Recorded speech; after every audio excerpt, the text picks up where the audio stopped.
श्रीकृष्णं परमानन्दं दशलीलायुतं सदा सर्वभक्तसमुद्धारे विस्फुरन्तं परं नमः। अज्ञानाद्यन्धकारप्रश्मनपटिताख्यापनाय त्रिलोक्याम् अग्नित्वं वर्णितं ते कविभिरपि सदा वस्तुतः कृष्णैव प्रादुर्भूतो भवानित्यनुभवनिगमादित्यमानैर्वेत्य त्वां श्री श्री वल्लभे मे निखिल बुद्धिजना गोकुलेशं भजन्ते न मंत्रे न तंत्रे न च ज्ञान सिद्धौ न वैकुंठ बुद्धेस्तु वैकुंठ लोके रतिर्विठ्ठलेशे रतिर्विठ्ठलेशे मतिर्विठ्ठलेशे सदा वै नमः। नमामि नित्यं श्रवणादिनाथान् जपामि नित्यं श्रवणादिनाथान् भजामि नित्यं श्रवणादिनाथान् स्मरामि नित्यं श्रवणादिनाथान्। श्री रमण प्रिय पौत्राय आचार्य कुल दीपकाय गीत संगीत सागराय श्री द्वारकेशाय नमः।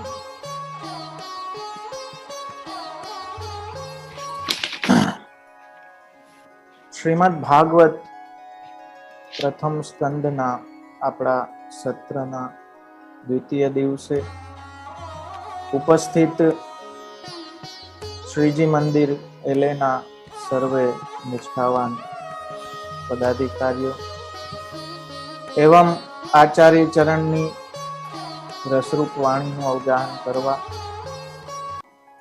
પધારેલા સર્વે પરમ ભાગ્યવાન વૈષ્ણવજનો, ગઈકાલના સત્રમાં આપણે જોયું કે 7 પ્રકારે શ્રી વલ્લભે શ્રીમદ ભાગવતના અર્થ કર્યા. ભાગવતના અર્થ તો ભાગવત ઉપર વિવેચન તો ઘણા બધા આચાર્યોએ કર્યું છે અને ઘણા બધા એના ઉપરની કોમેન્ટ્રીઝ અવેલેબલ છે, પણ જેવો અર્થ શ્રી આચાર્ય ચરણે કર્યો છે એવો ક્યાંય તમને પ્રાપ્ત નહીં થાય. એક શાસ્ત્ર તરીકે શ્રીમદ ભાગવતનો શું અર્થ છે, એના જે 12 સ્કંદ છે એ 12 સ્કંધોનો શું અર્થ છે, એક એક સ્કંધનો, એ સ્કંધમાં આવતા પ્રકરણો એનો અર્થ, એ પ્રકરણોમાં આવતા અધ્યાય એનો અર્થ, આ 4 પ્રકારના અર્થ આપે ભાગવતાર્થ નિબંધમાં કહ્યા છે. બીજા વાક્ય, પદ અને અક્ષર, આ 3 અર્થો સુબોધનીજીમાં કહ્યા છે. તો એ બધાનો એકાર્થમ સપ્તધાજાનન, એ બધાનો એક અર્થ જ્યારે આપણે એકાર્થ જાણીએ ત્યારે શ્રીમદ ભાગવત આપણે સમજ્યા કહેવાય. અવતાર કાલમાં ભગવાન સ્વરૂપ દ્વારા ઉદ્ધાર કરે છે અને અનવતાર કાલમાં ભગવાન નામ દ્વારા ઉદ્ધાર કરે છે. કેમ કે જેવું ભગવાનનું સ્વરૂપ છે એવું જ ભગવાનનું નામ છે. એટલે ફરીને હું કહીશ કે નામાત્મક એ સ્વરૂપની ચર્ચા આપણે કરી રહ્યા છે, તો એ પ્રકારનો પ્રોટોકોલ, મર્યાદા દરેકે સત્સંગની જાળવવાની છે. મારા વાલા, હું ઘણી વખત કહું છું કે લૌકિક વિદ્યા હોય ને, એ લૌકિક વિદ્યા પણ એના ભી મર્યાદા છે, ત્યારે આવે. અહીં તો અલૌકિક ગુણગાન, યશોનું ગુણગાન કરવાનું છે, તો એ મર્યાદામાં આપણે સત્સંગની મર્યાદામાં બેસીએ અને મદ ભક્તા યત્ર ગાયંતી તત્ર તિષ્ઠામિ નારદ. ભગવાન આપ પોતે આજ્ઞા કરે છે કે મારા ભક્તો જ્યાં મળીને મારા યશોનું ગુણગાન કરે છે, હું ત્યાં રહું. આપણે ત્યાં પુષ્ટિ માર્ગમાં એવી ભાવના છે કે સત્સંગ કરનાર ભક્તના ખોરામાં આવીને પ્રભુ બિરાજે છે. તો એ પ્રકારની એક મર્યાદા આપણી સત્સંગની આપણે જાળવીએ, એ દરેક પાસે હું અપેક્ષા રાખીશ. જેમ આપણે જોઈ ગયા કે પ્રથમ સ્કંદ જે છે આનંદસ્ય હરેર લીલા, આ શ્રીમદ ભાગવત એ આખી કૃષ્ણ લીલા જ છે. મહાપ્રભુજીની એ ઇન્સાઇટને આપણે જોવી હોય તો પુરુષોત્તમ સહસ્ત્ર નામ જે આપણે કરીએ એમાં પ્રથમ સ્કંદ થી લઈને દ્વાદશ સ્કંદ સુધી બધી ભગવાનની જ લીલા છે એ આપે બતાવ્યું છે. એમાં અનેક અવતારોની કથા આવે, રાજાઓની કથા આવે, ભક્તોની કથા આવે, પણ અંતે તો બધું કૃષ્ણમય જ છે. આગળ સુતજી પણ એ વાત કરે છે કે બધા વેદો, બધા યજ્ઞો, બધા તીર્થ, બધા તપ, બધા કર્મ, બધા ધર્મ એ બધા કૃષ્ણ પરાયણ જ છે. એ શ્રીમદ ભાગવતનો એક આખો ઉપદેશ નો સાર રૂપ આપણે જોઈ શકીએ. તો એ કૃષ્ણ પરાયણતા આપણી અંદર આવે એના માટે આ નામરૂપ કથા એ અમૃત સમાન છે. જેમ ગોપીજનોએ કહ્યું તવ કથામૃતમ તપ્ત જીવન. એ આપણા આધિદૈવિક, આધ્યાત્મિક, આધિભૌતિક એ ત્રણેય પ્રકારના દુઃખોને નિવારવા વાળું આ નામ છે. કેમ કે ભગવાનનું જેવું સ્વરૂપ છે એવું જ ભગવાનનું નામ છે. જો લૌકિકમાં તો એવું બને કે નામ કંઈક હોય, સ્વરૂપ કંઈક હોય, ગુણ કંઈક હોય, એમાં કઈ હાલુ હાજુ હોય નહીં, કઈ ફિટિંગ બેસે નહીં. એ જીવની દશા છે. નામ તન સુખ હોય પણ તનમાં ક્યાંય સુખ ના હોય, માથાથી લઈને પગ સુધી બધે ઉપાધિ જ હોય. પણ એવું ભગવાનમાં નથી બનતું, કેમ કે આપનું સ્વરૂપ પણ આનંદરૂપ છે અને આપનું નામ પણ આનંદરૂપ છે. એટલા માટે જ મંગલાચરણમાં આચાર્ય ચરણે વંદે શ્રી કૃષ્ણ દેવમ મુરનરકભિદમ વેદ વેદાંત વેદ્યમ, એનાથી એ પ્રતિપાદિત કર્યું કે આ ભાગવત સંહિતા એ વેદને સમાન છે, વેદનું ફલ છે. અને અહીં શ્રી કૃષ્ણ લીલા જ વર્ણવવામાં આવી છે પહેલાથી 12મા સ્કંદ સુધી. તો આનંદસ્ય હરેર લીલા, એ હરિની લીલાનું જે શાસ્ત્ર છે એ આખા ભાગવતનો અર્થ છે. જેમાં પ્રથમ સ્કંદ એ અધિકાર લીલા આપની છે કે જેમાં શ્રોતા અને વક્તાના અધિકાર બતાવવામાં આવ્યા છે. એના 3 પ્રકરણ છે: હીનાધિકાર પ્રકરણ, મધ્યમાધિકાર પ્રકરણ અને ઉત્તમાધિકાર. હીનાધિકાર પ્રકરણમાં સૂતજી વક્તા છે અને શૌનક ઋષિ એ શ્રોતા છે. મધ્યમાધિકારમાં નારદજી વક્તા છે અને વ્યાસજી શ્રોતા છે. અને ઉત્તમાધિકારમાં ઉત્તમ શ્રોતા અને વક્તા રૂપે રાજા પરીક્ષિત અને શ્રી સુખદેવજી આપ ઉત્તમાધિકાર પ્રકરણમાં. એમ ટોટલ 19 અધ્યાયોનો આ સ્કંદ છે. પ્રથમ 3 અધ્યાય હીનાધિકારના છે, ત્યારબાદના 3 અધ્યાય મધ્યમાધિકાર અને ત્યારબાદ 13 અધ્યાયથી ઉત્તમાધિકારની વાત કરી છે. શાસ્ત્રનો નિયમ છે કે જ્યાં સુધી પૂછવામાં ના આવે ત્યાં સુધી કહેવું નહીં. આજે તો આપણે ત્યાં આખ્યાનમાં પણ કહેવામાં આવ્યું છે કે અધિકારી પાખે વાણી, નહીં કોને ઉચ્ચાર. આ તો બહુ રસરૂપ અમૂલ્ય ગ્રંથ છે. લીલાના રહસ્યો આમાં ભરેલા છે.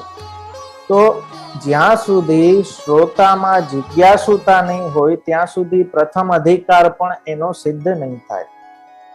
એટલે શૌનક ઋષિએ એ જિજ્ઞાસુતા બતાવીને પોતાનો અધિકાર સૂતજીને બતાવે છે કે મને કહેવાને યોગ્ય છો, તમે મને બધું કહી શકો છો, કેમ કે મારી જિજ્ઞાસા છે, મારી તત્પરતા છે એ કથાને સાંભળવા.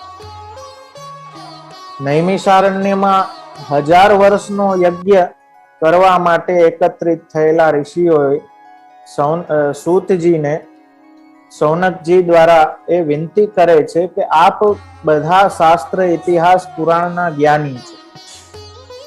જો પેલા સૂત જે પુરાણીઓ હતા ને એ કથા કરતા, પુરાણોની બધી બ્રાહ્મણો ના કરતા, પેલા એ પુરાણીઓ બધા કથા કરતા. પુરાણોની વાત કહેતા, પણ એ એમની વૃત્તિ રૂપે હતું.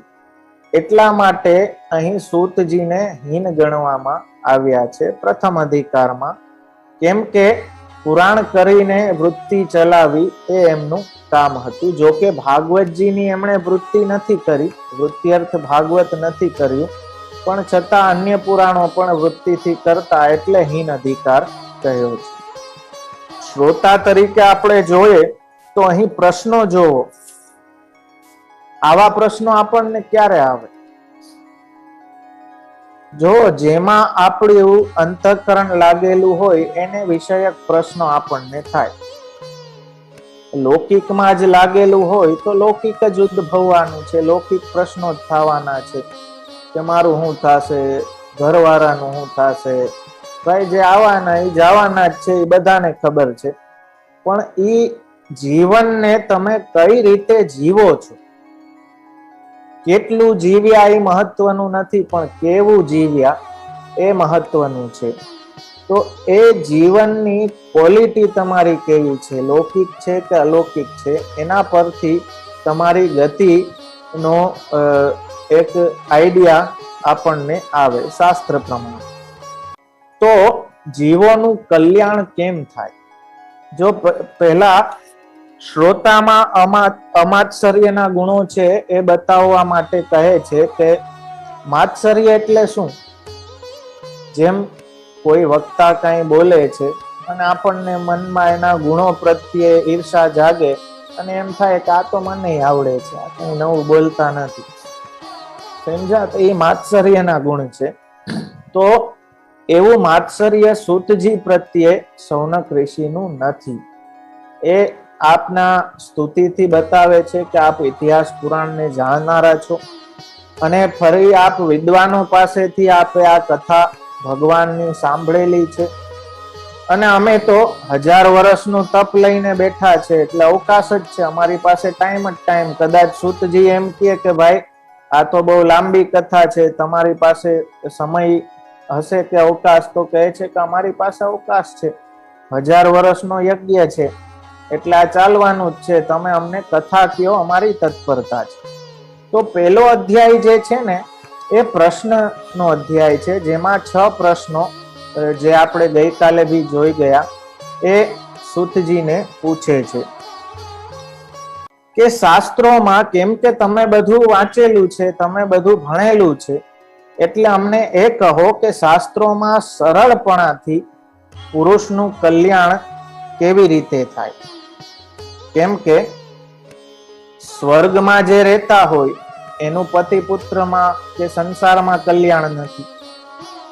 જે મુક્ત જીવો છે એમનું સ્વર્ગમાં કલ્યાણ નથી. જે ભક્તો છે એમનું મોક્ષમાં કલ્યાણ નથી. તો જેમાં સમસ્તનું કલ્યાણ હોય એવું અમને બતાવો કે જેમાં સમસ્ત જીવોનું કલ્યાણ થાય.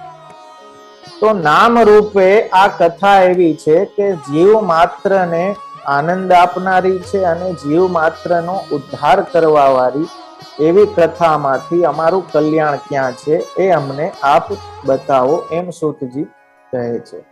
તો અહીં જોવો ગતિ વિષયક પ્રશ્ન છે કે ગતિ અમારી ઉત્તમમાં ઉત્તમ થાય એના માટેનો રસ્તો અમને બતાવો. કેમ કે કલિયુગમાં જીવો, અહીં એક વાત બહુ આપ સૌનક ઋષિ કહે છે કે આ કલિયુગમાં જીવો અલ્પ આયુ વાળા, અલ્પ બુદ્ધિ વાળા, મંદ બુદ્ધિ વાળા, એટલે જેમની બુદ્ધિ ટૂંકી થઈ ગઈ છે. બુદ્ધિ ટૂંકી હોય તો એ લાંબુ વિચારી ના શકે. તમોગુણી બુદ્ધિ હોય તો એનો વિચાર પોતાના સંસારથી બહાર જાય જ નહીં. એને મારું ઘર, મારી ઘરવાળી, મારા છોકરા, મારો ધંધો, એમાંથી બહાર એનો આગળ વિચાર ખીલે જ નહીં. ત્યારે બુદ્ધિ એની ઈ લેવલ ઉપર જાય જ નહીં. એટલે મંદ બુદ્ધિ વાળા કહ્યા. બીજું કહ્યું મંદ ભાગ્ય વાળા, કેમ કે કલિયુગમાં એવા દોષયુક્ત કાલમાં રહે છે અને અલ્પ આયુષ્ય વાળા છે, આળસુ છે, ધર્મ કાર્ય કરવામાં આળસ આવે છે, પ્રમાદી છે. હવે એવા જીવોનું કલ્યાણ કઈ રીતે થાય? કેમ કે શ્રવણ કરવા યોગ્ય જે શાસ્ત્રો છે એમાં તો કેટલા કર્મો બતાવ્યા છે, કેટલા કર્મ કરીને કેટલા ધર્મ બતાવ્યા છે. તો એમાંથી જે સાર રૂપ હોય, કેમ કે કોઈ શાસ્ત્રમાં કહ્યું છે આ કરો, આ કરવાથી આ મળશે, આ કરવાથી ફલાણું મળશે, આ કરવાથી ઢીકડું મળશે, એ બધા કંઈક ને કંઈક કર્મ ધર્મ કહીને એના ફલ કહ્યા છે. તો શૌનક ઋષિ કહે છે કે એના સાર રૂપ એવું અમને કંઈ કહો કે જેનાથી અમારું કલ્યાણ પણ થાય અને ભગવાન પ્રસન્ન પણ થાય. આ પહેલા અધ્યાયની વાત હું કરી રહ્યો છું. સુબોધનીજીમાં આચાર્ય ચરણ ભદ્રમ એટલે કલ્યાણ થવું. શ્લોકમાં ભદ્રમ આવે છે એટલે કે કલ્યાણ થવું. એ કલ્યાણ કેવું?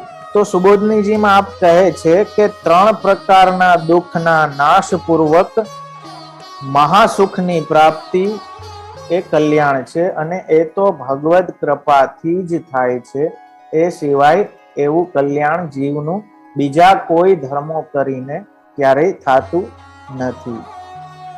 તો આ તો સાધન વિષયક પ્રશ્નો શૌનક ઋષિએ પૂછ્યા. ત્યારબાદ એમણે પૂછ્યું કે સાત્વતોના પતિ એટલે કે જે સાત્વિકો છે એમના પતિ ભગવાન એ વસુદેવ દેવકીજીમાં જન્મ્યા, એ શું તમે જાણો છો?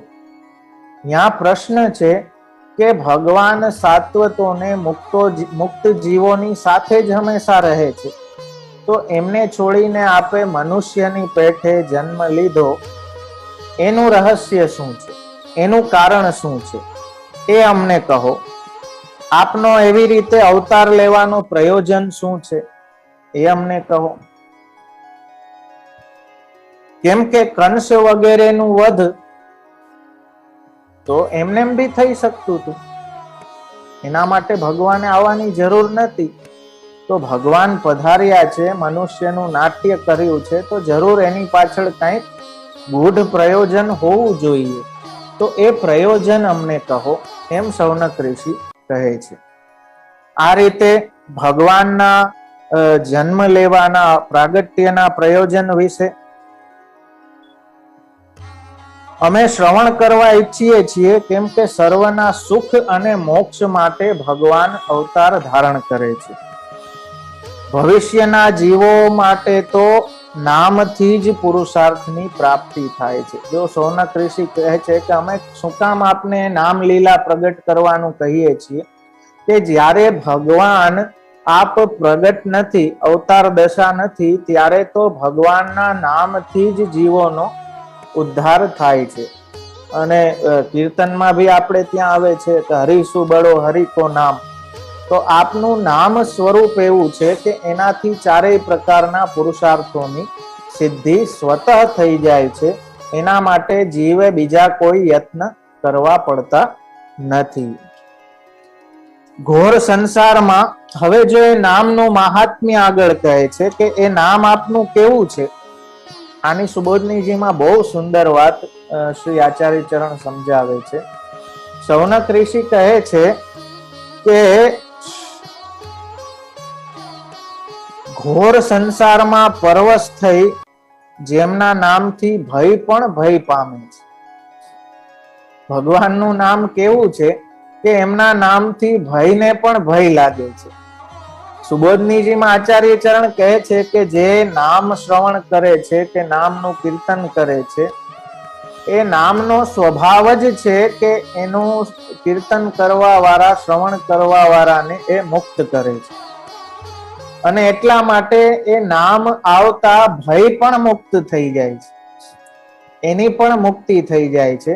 એટલે આપણા બધી પ્રકારના જે ભય છે એ આ નામ શ્રવણથી, ગઈકાલે જ મેં કહ્યું હતું કે આમાં પાછી કન્ડિશન આવી જાય. જો અહીંયા પહેલો અધિકાર છે એમાં જ આપણે ફાફા છે, જિજ્ઞાસુતા, અમાત્સર્ય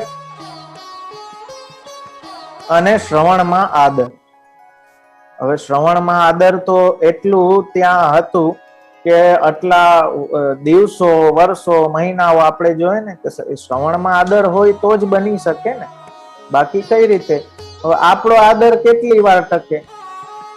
જ્યાં સુધી શરીર સાથ દે ત્યાં સુધી શ્રવણમાં આદર રહીએ, પછી તો શ્રવણ હાલતું રહે ને નિદ્રા આવી જાય કે ભૂખ લાગે કે તરસ લાગે, તો શ્રવણમાં આદર, આ ત્રણ કન્ડિશન પહેલા અધિકારની છે. સૌથી પ્રાઇમરી જે એલિજિબિલિટી હોવી જોઈએ શ્રોતાની, ઈ આ શ્રોતાની એલિજિબિલિટી છે કે સૌ પ્રથમ તો જિજ્ઞાસુ, ભગવાનની લીલાને જાણવાની જિજ્ઞાસા એનામાં હોવી. આવા પ્રશ્નો તો જ થાય, એના વગર આવા પ્રશ્ન ઉદ્ભવે જ નહીં. એટલે આ પ્રશ્ન ઉદ્ભવે ને એ પણ કૃપા છે મારા વાલા. આજે 80 to 90% હું તો કહું, વૈષ્ણવો બાળકો પાસે પ્રશ્નો લઈને જાતા હોય તો 80% કંઈક ને કંઈક સંસારની ઉપાધિઓ લઈને જતા હોય. આ ઓલું છે, ફલાણું છે, છોકરાને હાજુ થઈ જાય, છોકરીના. આ પ્રશ્ન કોણ પૂછે? તો જિજ્ઞાસુતા જ્યાં સુધી ના હોય, કેમ કે શાસ્ત્ર નિયમ છે પૂછ્યા વગર કેવું નહીં. જો આ પહેલા અધ્યાયમાં સતત પૂછ્યું છે એ બતાવવા માટે કે અમને તત્પરતા છે, અમે અધિકારી છીએ. આપ કેમ કે ભગવાનનું નામ છે એ પણ કઈ જ્યાં ત્યાં વાટી દેવા માટે નથી, અધિકારી પાખે એવાનું. તો અહીં સોનકજી શ્રોતા તરીકે પોતાનો અધિકાર બતાવે છે કે અમે અધિકારી છીએ, આપ અમને કહી શકો છો. એટલા માટે રણછોડલાલજી ને આપ જ્યારે કોઈ વચનામૃત માટે વિનંતી કરતું તો આપ ના પાડી દેતા કે ના, ખોટું શું કામ કઈ બોલવું નથી. તો બહુ કોઈએ કીધું કે આપ કેમ પ્રવચન કરતા નથી, કેમ વચનામૃત કરતા નથી. તો કહ્યું કે હું તમને લોકોને અપરાધથી બચાવું છું, કેમ કે હું બોલીશ તો તમે કરવાના નથી. મજા આવી, વાહ બહુ આનંદ આવ્યો એમ કરીને વહી જવાના છો. પછી માયલું તો કઈ કરશો નહીં. હું બહુ નાનો હતો તો કથામાં જ ગયો હતો, મને યાદ છે, મેં લગભગ કીધું છે કે જેવો પ્રવચન કરીને ઉભા થયા ને તો એક બાબા બોલ્યા કે બાવાને તો શું હોય, માઇક આવ્યું એટલે કંઈક તો બોલવું પડે ને, આપણે તો આપણને અનુકૂળ હોય એમ કરવાનું. તો એવી વૃત્તિ હોય તો કથા બી ફલિત ના થાય. એટલે પછી પાછી ઓલી જ વસ્તુ હરીફરીને આવી જાય, કથા સાંભળી ફૂટ્યા કાન, છતાં ના આવ્યું બ્રહ્મ જ્ઞાન. તો જિજ્ઞાસુતા, ભગવાનના સ્વરૂપને લીલાને જાણવાની જિજ્ઞાસા હોય તો વક્તાને બી કહેવાના અધિકાર છે. પણ જ્યાં સુધી એવી જિજ્ઞાસા ના મળે ત્યાં સુધી ઘણાને એવું હોય કે લે સત્સંગ, જેને પકડીને હાલો સત્સંગ કરીએ, સત્સંગ કરે. પણ અધિકારી પાકે તેવાનું. તમે અધિકારી જેનો નથી એને કેટલું ભી સત્સંગ કરાવશો તો 1000 વર્ષે એને ફલિત થવાનું નથી. તો જિજ્ઞાસા એ જરૂરી છે. એટલે આપના નામનો મહિમા કહેતા આપ કહે છે કે આપનો નામનો મહિમા તો એવો છે કે આપનું નામનું જે શ્રવણ કરે છે, આપના નામનું જે કીર્તન કરે છે, એના કાલ વગેરેના જે ભય છે એ ભય નિવૃત્ત થઈ જાય છે. મૂળ પુરુષમાં આવે છે, પ્રગટ સબ લીલા દિખાવત, નંદ નંદન જે કરી, અવની પર પદ પદ્મ રાખી, પરિક્રમા મિશોર ધરી. એમાં આવે છે કે શરણ જે આવત નિરંતર, કાલ ભય તે ના ડરે. એટલે આપણે ત્યાં ભક્તોએ શું ગાયું? ભક્તોએ ગાયું કલિયુગ સબયુગ તે અધિકાય.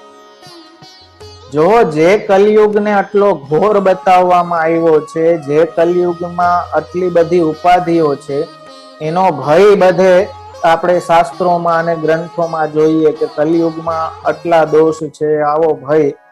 એ કલયુગમાં જેણે ભગવાનના નામ ને રૂપને પકડી રાખ્યા છે એવા ભક્તો શું કહે છે? કલયુગ સબ જુગ તે અધિકાય.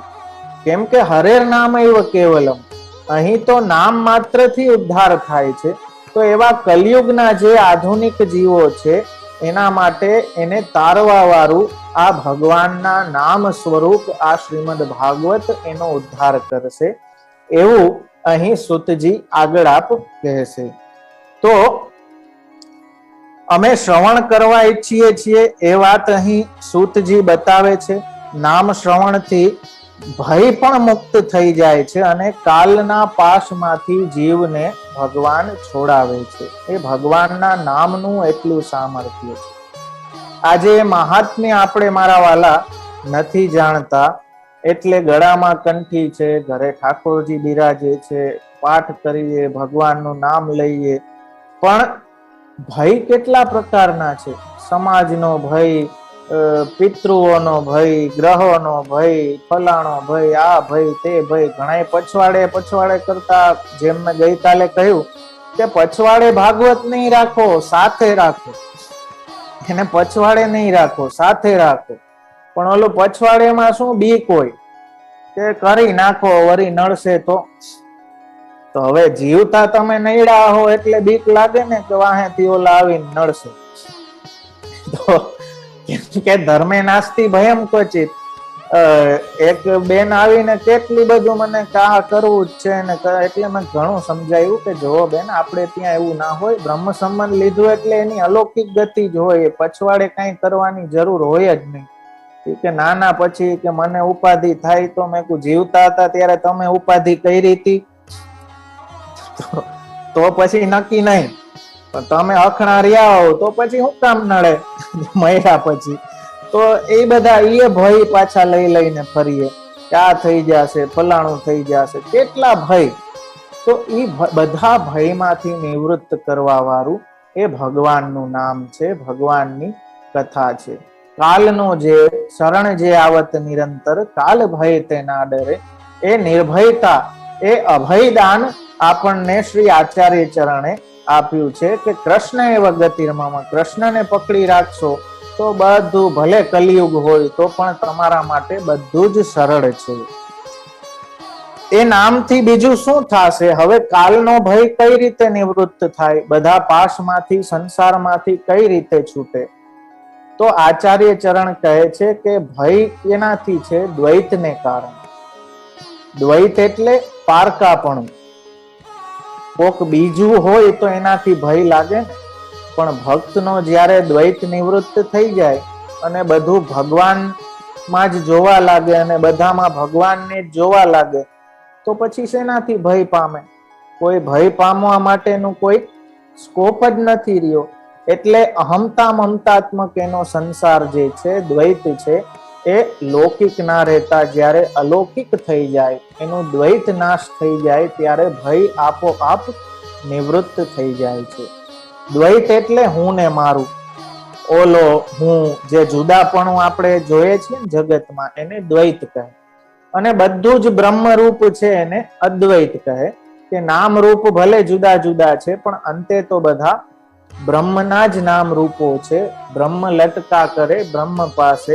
એ પ્રકારની ક્રીડા રૂપે આપ જન્માદ્યસ્ય યતોન્વયાદિતરતશ્ચાર્થેષ્વભિજ્ઞ સ્વરાટ, જે પ્રથમ શ્લોકથી જ કહ્યું કે આ જગતના જન્મનું, સ્થિતિનું અને લયનું જે પરમ કારણ છે, એવા સત્યમ પરમ ધીમહિ, એવા સત્યરૂપ ભગવાનને નમન કર્યો છે.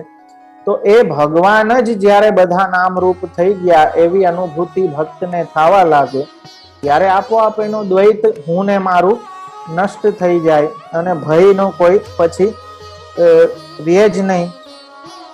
આગળ શૌનક ઋષિ કહે છે કે કલીના પાપનો નાશ કરનાર ભગવાનનો યશ કેવો છે? કે જે કલીના દોષોને નાશ કરે છે. હવે જે શુદ્ધિની કામના વાળા હોય, કે જેમને શુદ્ધિ અપેક્ષિત છે, એમાં એવો કોણ છે કે જે આપના યશરૂપી કથાનું શ્રવણ ન કરે? અહીં આચાર્ય ચરણ સુબોધનીજીમાં એ વાતને બહુ સુંદર રીતે સમજાવે છે કે આપનું શ્રવણ એવું રસરૂપ છે કે પદે પદે સ્વાદ આપનારું છે. જો આ બધા સ્વાદ આપણને એટલે નથી આવતા કે ઓલું લૌકિકતાની જડતા આપણી અંદર આવી ગઈ છે, અને જડ થાય એટલે પછી એમાં કોઈ ઇમોશન્સ, કોઈ પ્રકારની જે લાગણીઓ છે સેવામાં, અલૌકિક સંવેદનાઓ છે, એ અનુભવાય. તો શ્રવણ શું કરે છે કે શ્રવણ આપનું જે યશ છે એ ધીમે ધીમે શ્રવણ કરતા કરતા જે કલીના દોષો છે એને દૂર કરે છે. કેમ કે સેવા કોણ કરી શકે? આમાં જ આગળ આચાર્ય ચરણ સુબોધનીજીમાં આજ્ઞા કરે, સેવાની લાયકાત શુદ્ધાશ્ચ સુખિનાશ્ચૈવ બ્રહ્મ વિદ્યા વિશારદા. જે પોતે શુદ્ધ હોય ઈ છે. રાજાની સેવા તો ઉત્તમમાં ઉત્તમ હોય જ કરે ને. એવી રીતે જીવ પણ જ્યારે શુદ્ધ થાય ત્યારે સેવાને લાયક થાય. તો એ શુદ્ધિ કેનાથી થાય? શુદ્ધિના ઘણા પ્રકાર છે. શાસ્ત્રમાં પણ ઘણી પ્રકારે શુદ્ધિ, પ્રાયશ્ચિત આદિ દ્વારા, દ્રવ્યની શુદ્ધિ, દાન દ્વારા, પુણ્ય દ્વારા ઘણી પ્રકારે શુદ્ધિ કહી છે. પણ અહીં તો આપનું નામનું શ્રવણ કરવા માત્રથી જીવ શુદ્ધ થાય છે. અને શુદ્ધ થતા એને એમાં સ્વાદ આવવા લાગે. હવે સ્વાદ આવવા લાગે એનાથી શું થાય કે એને તૃપ્તિ ના થાય. ક્યારેક એને સેટિસ્ફેક્શન થાય જ નહીં. એમ થાય કે હજી લઉં, હજી. એ ફલરૂપતા નામમાં એની આવવા લાગે. ફલરૂપતા જ્યાં નથી ને ત્યાં થાક લાગે, કંટાળો આવે. એમ થાય કે ઓહો, હવે મહારાજ શ્રી બંધ કરે તો સારું, બહુ હવે તો નીંદર આવે છે, આમ થાય છે. એ શું કામ? કેમ કે હજી સાધન દશા છે. સાધન દશા છે એટલે આપણને એમાં સ્વાદ જે આવવો જોઈએ એ આવે નહીં. પણ જેમ જેમ શુદ્ધિ થાય અને એ સ્વાદનો અનુભવ થવા લાગે તેમ તેમ અહીં સ્વાદુ સ્વાદુ પદે પદે. સૌનક ઋષિ કહે છે કે આ યશ તો એવો છે કે જેમાં પદ પદ ઉપર સ્વાદ અનોખો એવો અલૌકિક પ્રાપ્ત થાય છે ને એમાં ક્યારેય તૃપ્તિ થતી નથી, એમાં ક્યારેય સંતોષ થતો નથી. તેથી અહીં ઉત્તમ શ્લોક વિક્રમે, એમ સૌનક ઋષિ કહે છે કે ઉત્તમ શ્લોકના વિક્રમ શ્રવણ એટલે કે કથાનું શ્રવણ એ વિષય રસને અટકાવનારું છે. જેનું કથામાં એકવાર મન લાગી ગયું, આપણે ત્યાં 84 વૈષ્ણવમાં દિનકર દાસ ની વાર્તા આવે છે કે કથામાં એટલી એમની આસક્તિ, અને મહાપ્રભુજી પણ એ આવે પછી કથા ચાલુ કરતા. તો એવા શ્રોતા હોય કે જે કથાની ફલરૂપતાને જાણતા હોય તો એમનું ક્યારેય વિષય રસમાં મન જાતું નથી. અમારા નિત્યલીલાસ્થ દાદાજી શ્રી માધવરાયજી મહારાજ શ્રી આપ આજ્ઞા કરતા કે એકવાર કોઈને રસદાર બુંદી જીભમાં લાગી જાય ને પછી સૂકા ઠોર ભાવે નહીં. હું ઘણી વખત મજાકમાં કહેતો, અમારે એકવાર એવું થયું. આ વસ્તુને સમજવા માટે ઉદાહરણથી જલ્દી ઓલું ઢીલી ખીચડી હોય ને એની જેમ ગપક કરતું ગરી જાય અંદર. ઘણી વસ્તુ ઓલી માઠ જેવી હોય તો સમજાય નહીં, હું ગમે એટલું કલાક બોલાવતું. અમે એકવાર યુકે થી રિટર્ન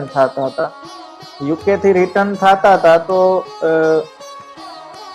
અમારે બિઝનેસની ટિકિટ હતી અને ત્યાં વેઇટ કરતા હતા ફ્લાઇટમાં બેસવા માટે. તો અચાનક કોઈ ફ્લાઇટ એટેન્ડન્ટ આવી અને અમારા બોર્ડિંગ પાસ લઈ ગઈ અને બદલાવીને અમને અપગ્રેડ કરી દીધા ફર્સ્ટ ક્લાસમાં. તો ફર્સ્ટ ક્લાસમાં અપગ્રેડ કરી દીધા તો ઇન્ડિયા સુધી અમે ચતાપાટ હોતા આવ્યા આરામથી.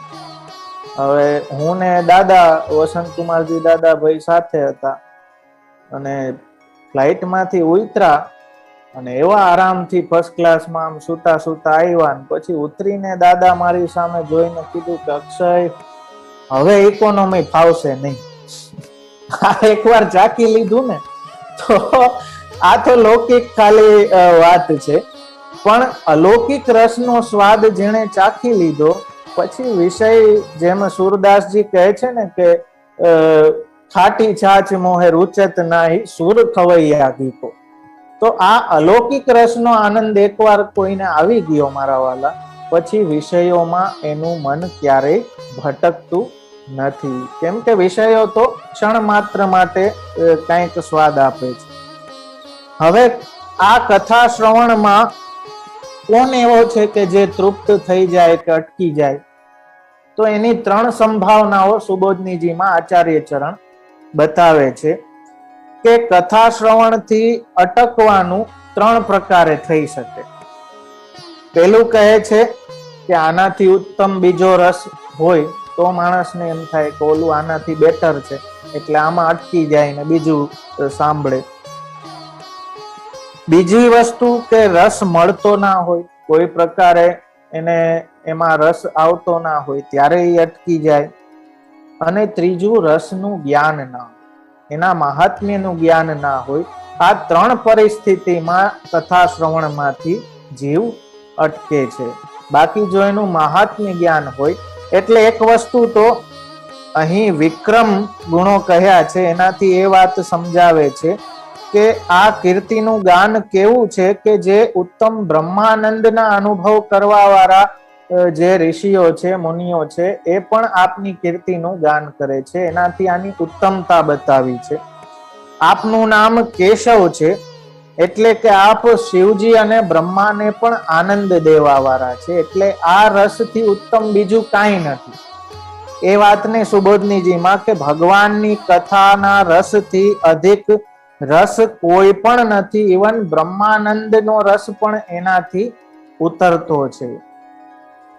ત્રીજી વસ્તુ આપ કહે છે કે આ રસનું જ્ઞાન તો એનું શ્રવણ કરવાથી જ થાય. જ્યાં સુધી ચાખો નહીં ત્યાં સુધી સ્વાદ કેમ આવે? અમારા લાલનને રોજની ઉપાધિ, ઓલા નવા નવા શાક ચાખે નહીં એટલે રોજ વહુજી એ જ કહે કે ભાઈ તું લઈશ નહીં ત્યાં સુધી ખબર કેમ પડશે કે સારું છે કે ખરાબ છે? તો કથા રસનું જ્ઞાન પણ ત્યારે જ થશે કે જ્યારે એને સાંભળો, એના શ્રવણથી જ એનું જ્ઞાન થશે. એવી જ રીતે આપ કહે છે કે આ સ્વાદ એવો છે કે ભક્તોને અલૌકિક સ્વાદ આપનારો. તમે વાર્તા સાહિત્યમાં જોશો કે સત્સંગ ચાલુ કર્યો और सत्संग में मग्न वे गए तो 3 દી 3 મહિના 6 મહિના એમ નીકળી ગયા. બોલો હવે ક્યારે નીકળે કે જ્યારે એમાં એટલો અલૌકિક આનંદ આવતો હોય અને આનંદમાં ક્યારેય સમયનું ભાન રહેતું નથી. તો એમાં ને એમાં એમના એ કથા રસમાં જ જીવન વ્યતીત ઘણા ભક્તોએ કરી દીધા. પણ એ રસ પણ અધિકાર પ્રમાણે થાય. જેવો અધિકાર હોય એ પ્રમાણે સ્વાદ આવે. સુબોધનીજીમાં આચાર્ય ચરણ સમજાવે કે જેમ તાવ ઉતરે ત્યારે સ્વાદ આવે. ફૂલ તાવ હોય તો તમે ગમે એટલું એને સારામાં સારી વાનગી દો, કેમ કે ઓલી દવાઓ એટલી ગઈ હોય ને એના લીધે જે સ્વાદની જે સેન્સીસ હોય એ જડ થઈ ગઈ, એટલે એ કાંઈ બી એને સારામાં સારું દો તો એને સ્વાદ ના આવે. પણ જ્યારે એ બીમારી એની નિવૃત્ત થાય, તાવ ઉતરે, પછી એને સ્વાદ આવવા લાગે. એવી જ રીતે આચાર્ય ચરણ કહે છે કે જેમ જેમ જીવનું અજ્ઞાન દૂર થાય તેમ તેમ તેને ભગવાનની કથામાં રસનો સ્વાદ આવે છે. પહેલી વાર કથા શ્રવણ થાય ત્યારે અવિદ્યા ભરપૂર હોવાથી રસનો સ્વાદ થોડો આવે છે. પહેલી વાર કરે ત્યારે શું લૌકિક ભરાયેલું હોય, અજ્ઞાન હોય, હું ને મારું ઈ જ હોય, તેથી સ્વાદ થોડોક માપે આવે છે. તે પછી પહેલા શ્રવણથી જો થોડી અવિદ્યા દૂર થઈ હોય તો બીજા શ્રવણમાં અધિક રસ આવે. તો એવી રીતે જેમ જેમ અવિદ્યા અજ્ઞાન શ્રવણ દ્વારા, જો એના માટે ભી બીજું કોઈ સાધન નથી, એના માટે ભી ભગવાનનું નામ જ છે. નામ જ સાધન છે અને નામ જ ફલ છે.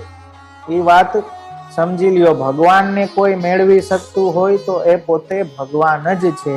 એ સિવાય બીજા કેટલા બી સાધન કરશો એનાથી ભગવાન મળશે નહીં.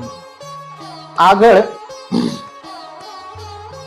સૌનક ઋષિ આપ કહે છે કે કપટથી મનુષ્ય દેહ ધારણ કરવા વાળા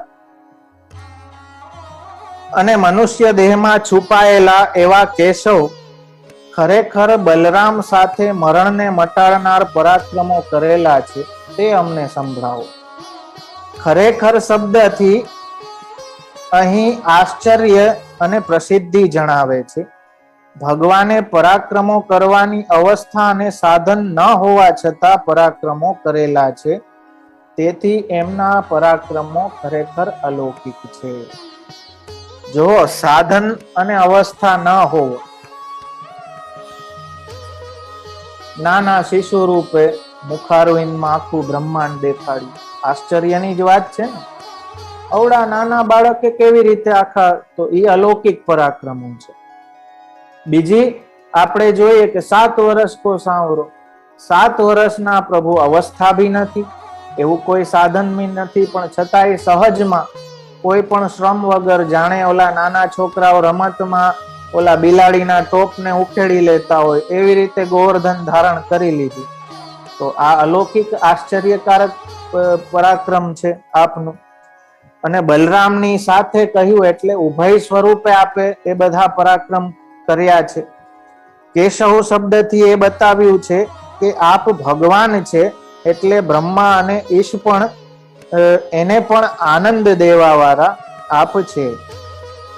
મરણને મટાડનાર વિશેષણ એટલા માટે કહ્યું કે મર્ત્ય લોકમાં લાગેલી જે અહમતા મમતા છે એ આ પરાક્રમો સાંભળીને એમાંથી, એ જન્મ મૃત્યુ જરા વ્યાધિના ચક્કરમાંથી જીવ નિવૃત્ત થઈ જાય છે. એટલા માટે અહીં એ વાત શ્રી કૃષ્ણ માટે બતાવી કેશવ શબ્દથી કે આપ કોઈ અવતારી નથી, પણ આપ કૃષ્ણસ્તુ ભગવાન સ્વયં, આપ અવતાર ધારણ કરવા વાળા અવતારી છે. આપ કોઈ અવતાર નથી, અંશ કલા વિભૂતિ એવા અવતાર રૂપ નથી, પણ મેન બોસ જેને કહે ને એ જ પોતે અહીં પધારી ગયા છે. એ જ સાક્ષાત શ્રી કૃષ્ણ જ ભગવાન છે, જે કપટથી મનુષ્ય રૂપી નાટક આપ કરવા પ્રગટ થયા છે. છેલ્લે આપ કહે છે કે આ કથા એવી છે કે અમે 1000 વર્ષનો યજ્ઞ કરવા બેઠા છે, છતાં પણ આ કથાથી તૃપ્તિ નથી. 1000 વર્ષ પણ અમારા માટે તો એક ક્ષણ સમાન જ થઈ જશે. તેથી આ ભગવાનની ખરેખર કૃપા જ છે. જો ઋષિઓ કહે છે, શૌનક ઋષિ કહે છે કે આ ભગવાનની કૃપા જ છે કે જેમ સમુદ્ર તરવાની ઈચ્છા વાળો હોય એને કોઈ સુકાની મળી જાય, કોઈ નાવ વાળો મળી જાય તો એ કૃપા નથી તો શું છે? એવી રીતે દુઃખ તરી શકાય અને સત્વ હરનારા, કલીને તરવાની ઈચ્છનારા અમને ભગવાને આપને પ્રાપ્ત કરાવ્યો. જો આમાં બી એક કૃપા જોવે છે શૌનક ઋષિ, કે અમે તો આ બધા સાધનોમાં પડ્યા છે, યજ્ઞ 1000 વર્ષનો યજ્ઞ લઈને, એટલે હીનાધિકાર છે. હજી સાધનમાં એમની આસક્તિ છે એટલે હીન અધિકાર કહે. પણ કેટલી સુંદર વાત કરે છે કે આ કલિયુગને અમે તરવા ઈચ્છીએ છીએ. કેમ કે કલિયુગ કેવો છે? સત્વને હણનારો. આપણી અંદર જે સત્વ છે એને હણી લઈએ એવો આ કલિયુગ છે. એમાં અમને તરવાની અમે ઈચ્છા વાળાને ભગવાને આપને મેળવી દીધા કે આવી કથા કહેવા વાળા કોક અમને આવી ગયા અને ભગવાનની એ લીલાઓ આપના દ્વારા અમને કહેશો, તો ભગવાને જ આપને અમને પ્રાપ્ત કરાવ્યા છે. એ ભગવાનની અમારા ઉપર અનેરી કૃપા છે. કેમ કે કથા કહેનાર ના હોય તો કલીમાં કેમ તરી શકાય? કોઈ કથા કહેવા વાળું ભી જોઈએ કે જે ભગવાનના યશનું ગુણગાન કરે. એટલે ખરેખર આપ અમને મળ્યા છો એ અમારા માટે મોટી કૃપા છે, એમ આપ ઋષિ મુનિઓ બધા કહે છે. આગળ હવે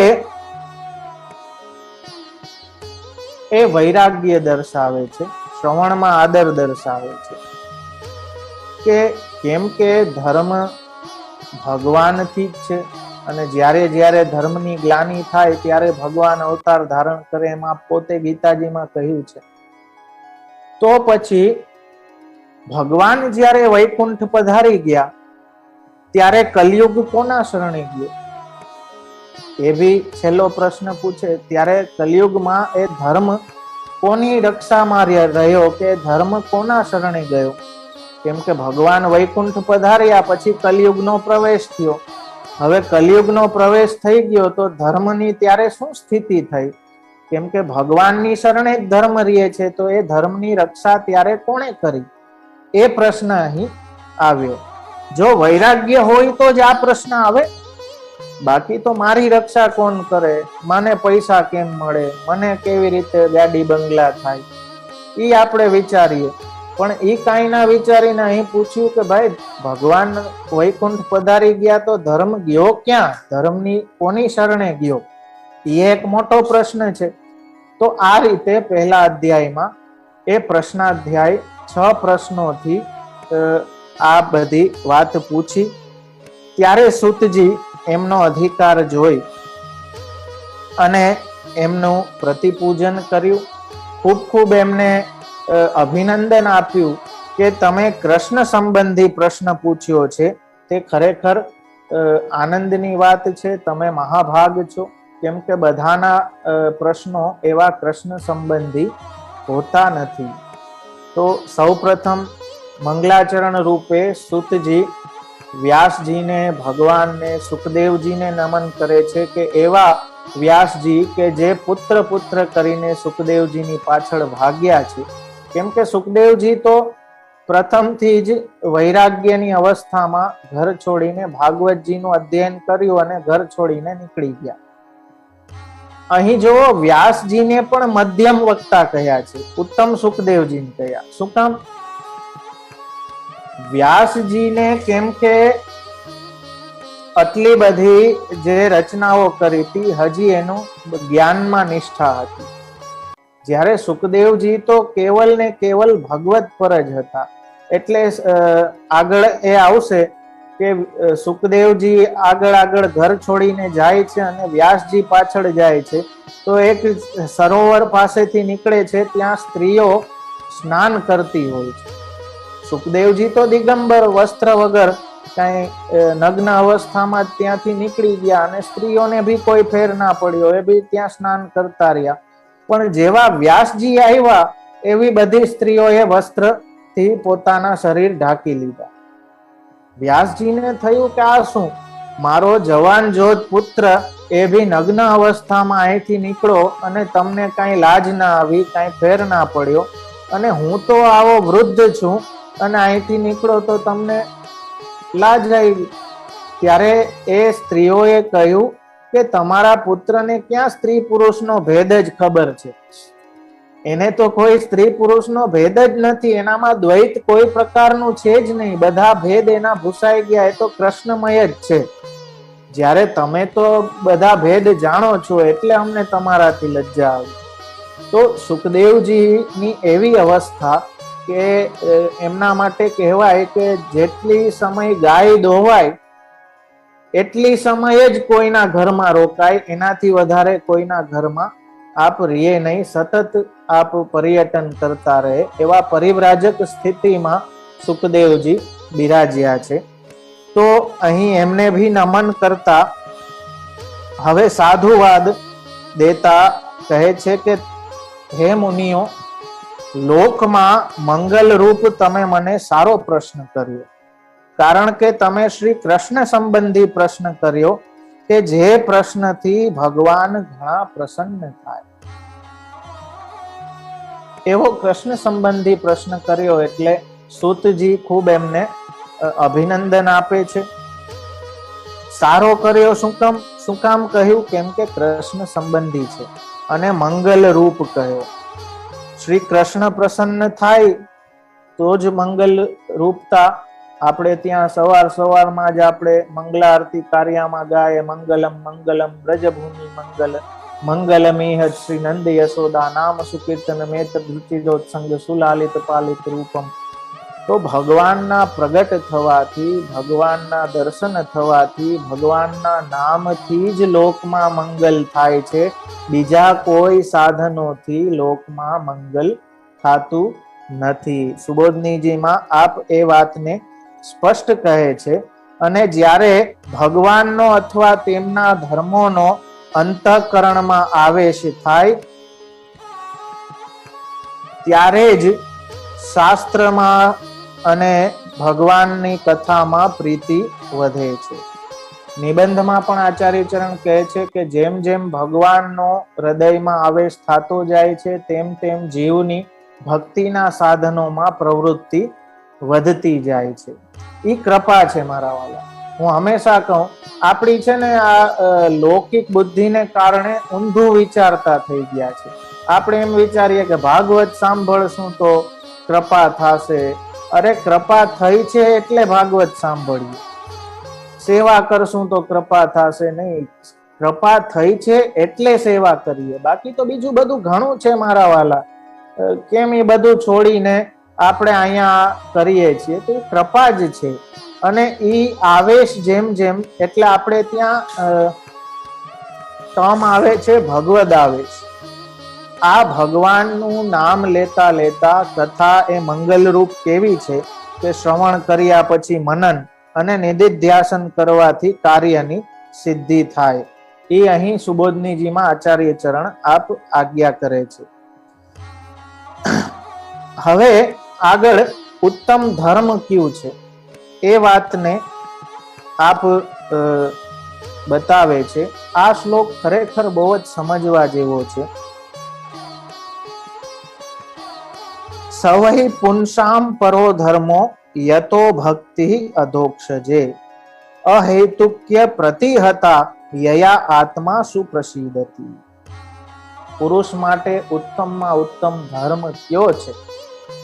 તો કહે છે કે અધોક્ષજ, એટલે કે ઇન્દ્રિયોથી જેમનું જ્ઞાન નથી થાતું એવા ભગવાનમાં ફલના પ્રયોજન વિનાની અને અટકે નહીં તેવી ભક્તિ એ ઉત્તમમાં ઉત્તમ ધર્મ છે. ફલના પ્રયોજન વિનાની ભક્તિ. આપણે એમ માનીએ કે હું આટલું ધરીશ ને મને આ કરી દેજો, હું આટલું કરીશ તો મને આ કરી દેજો. એ પ્રયોજન છે, એ ભક્તિ નથી. એ ભગવાન સાથે તમે બિઝનેસ કરો છો કે આ મારું થઈ જાય તો હું આપને આ સામગ્રી અરોગાવું, આટલું મારું થઈ જાય તો હું આટલી પરિક્રમા કરું, આટલું મારું થઈ જાય તો હું આટલા પાઠ કરું.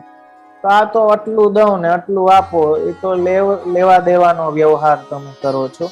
એ ભક્તિ નથી. કેવી ભક્તિથી પ્રસન્નતા પ્રભુની પ્રાપ્ત થાય? જે ભક્તિથી ભગવાન સારી રીતે પ્રસન્ન થાય. કેવી ભક્તિથી થાય? તો કહે છે અહેતુકી પ્રતિહતા. એ ભક્તિમાં કોઈ હેતુ ના હોવો જોઈએ.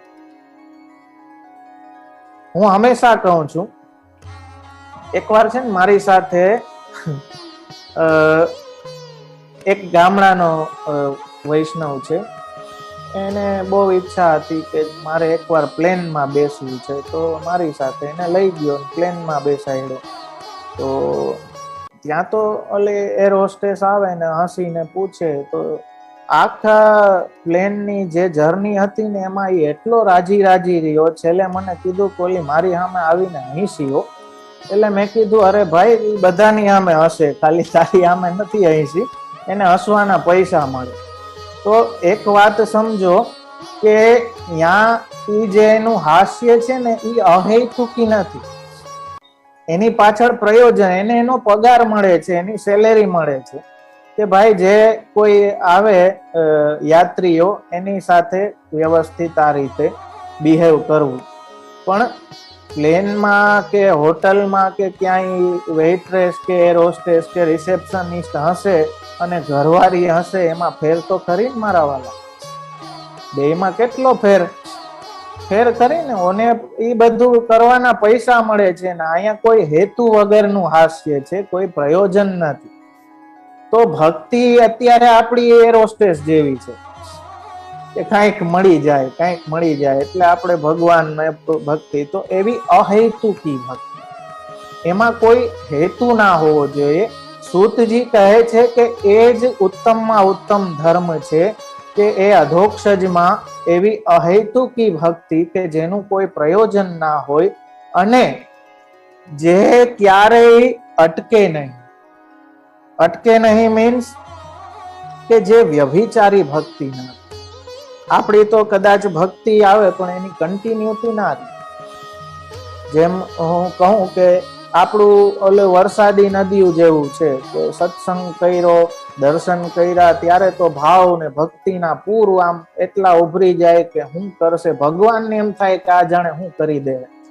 પણ એ 2-3 દી હોય, 2-3 દી પાછું હુકું ઢાટ પડ્યું હોય, ઓલો તાપ આવે ને પાછો તડકો, એટલે વરસાદી નદી હોય ને વરસાદ પૂરતી જ હાલે, પછી જેવી ગરમી આવે ને એટલે સુકાઈ જાય. તો આપણી ભક્તિની અત્યારે કઈક સ્થિતિ એવી છે.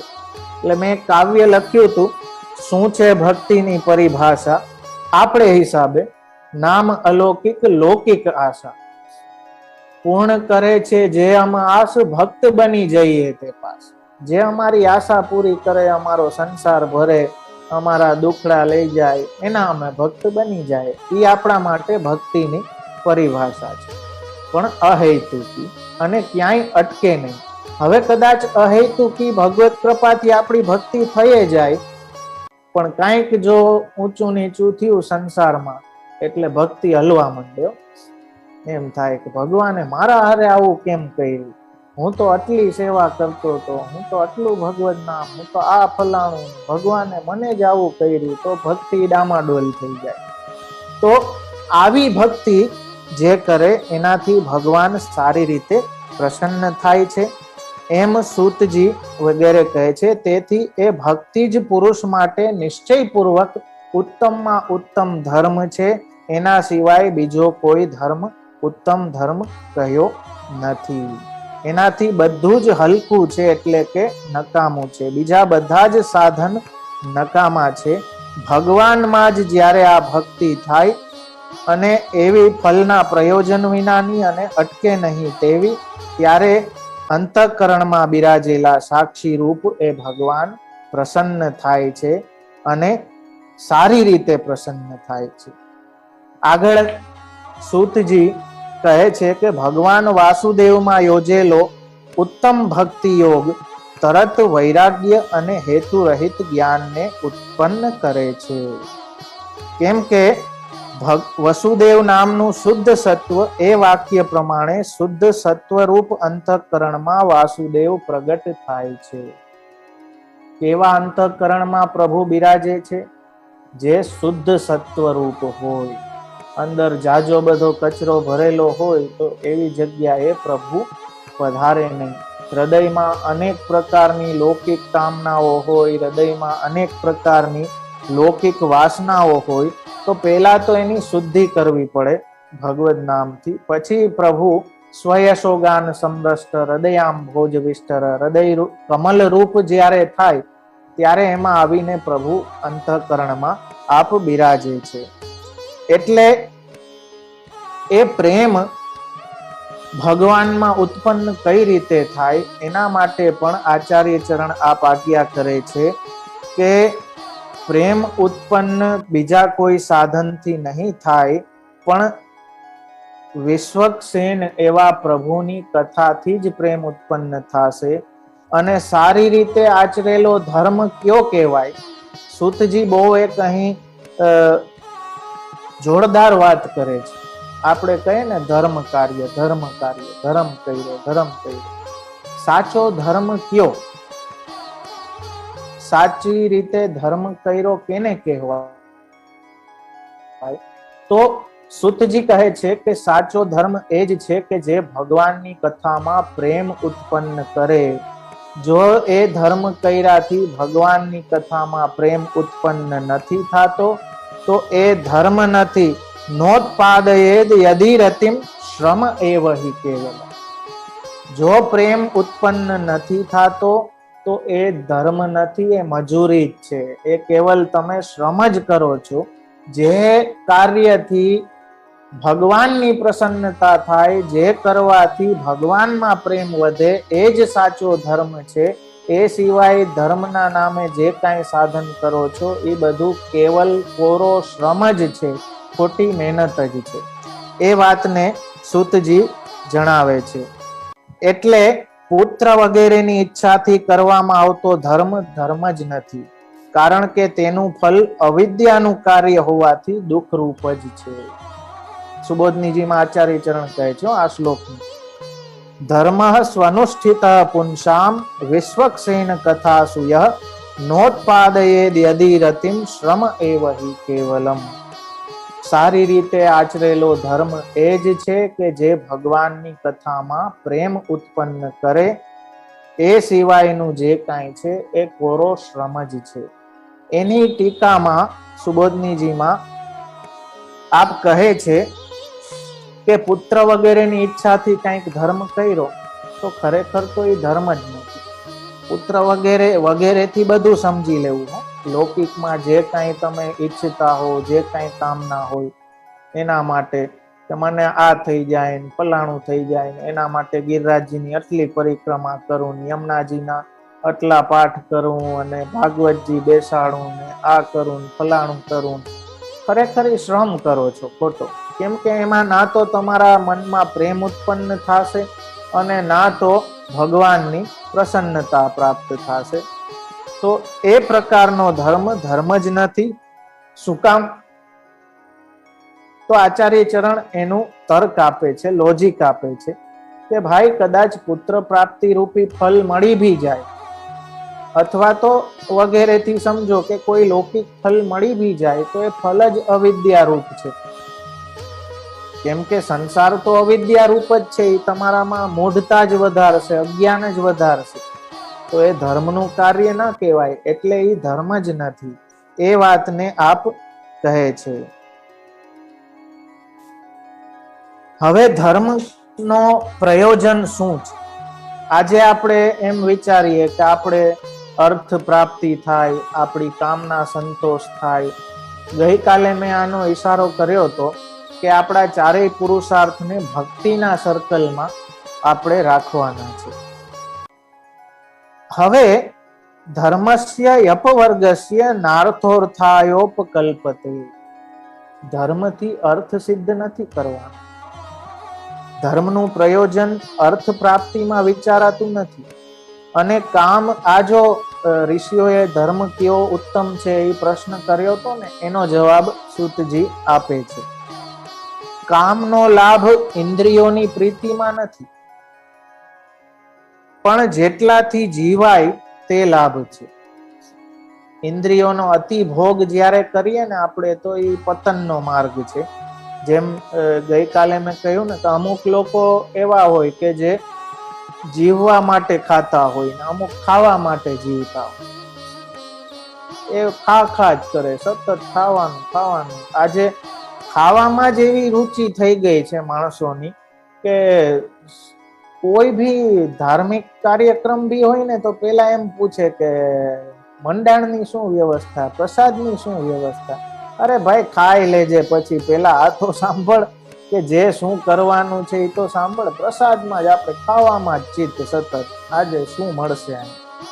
તો ઇન્દ્રિયોનો જે કામ પુરુષાર્થ એ ઇન્દ્રિયોને વિષયોથી સંતોષવા માટે નથી. તો આનાથી એ વાત સૂતજી બતાવવા માંગે છે કે જે ધર્મ, અર્થ, કામ અને મોક્ષ એ પુરુષાર્થો પણ ભગવદગામી હોવા જોઈએ.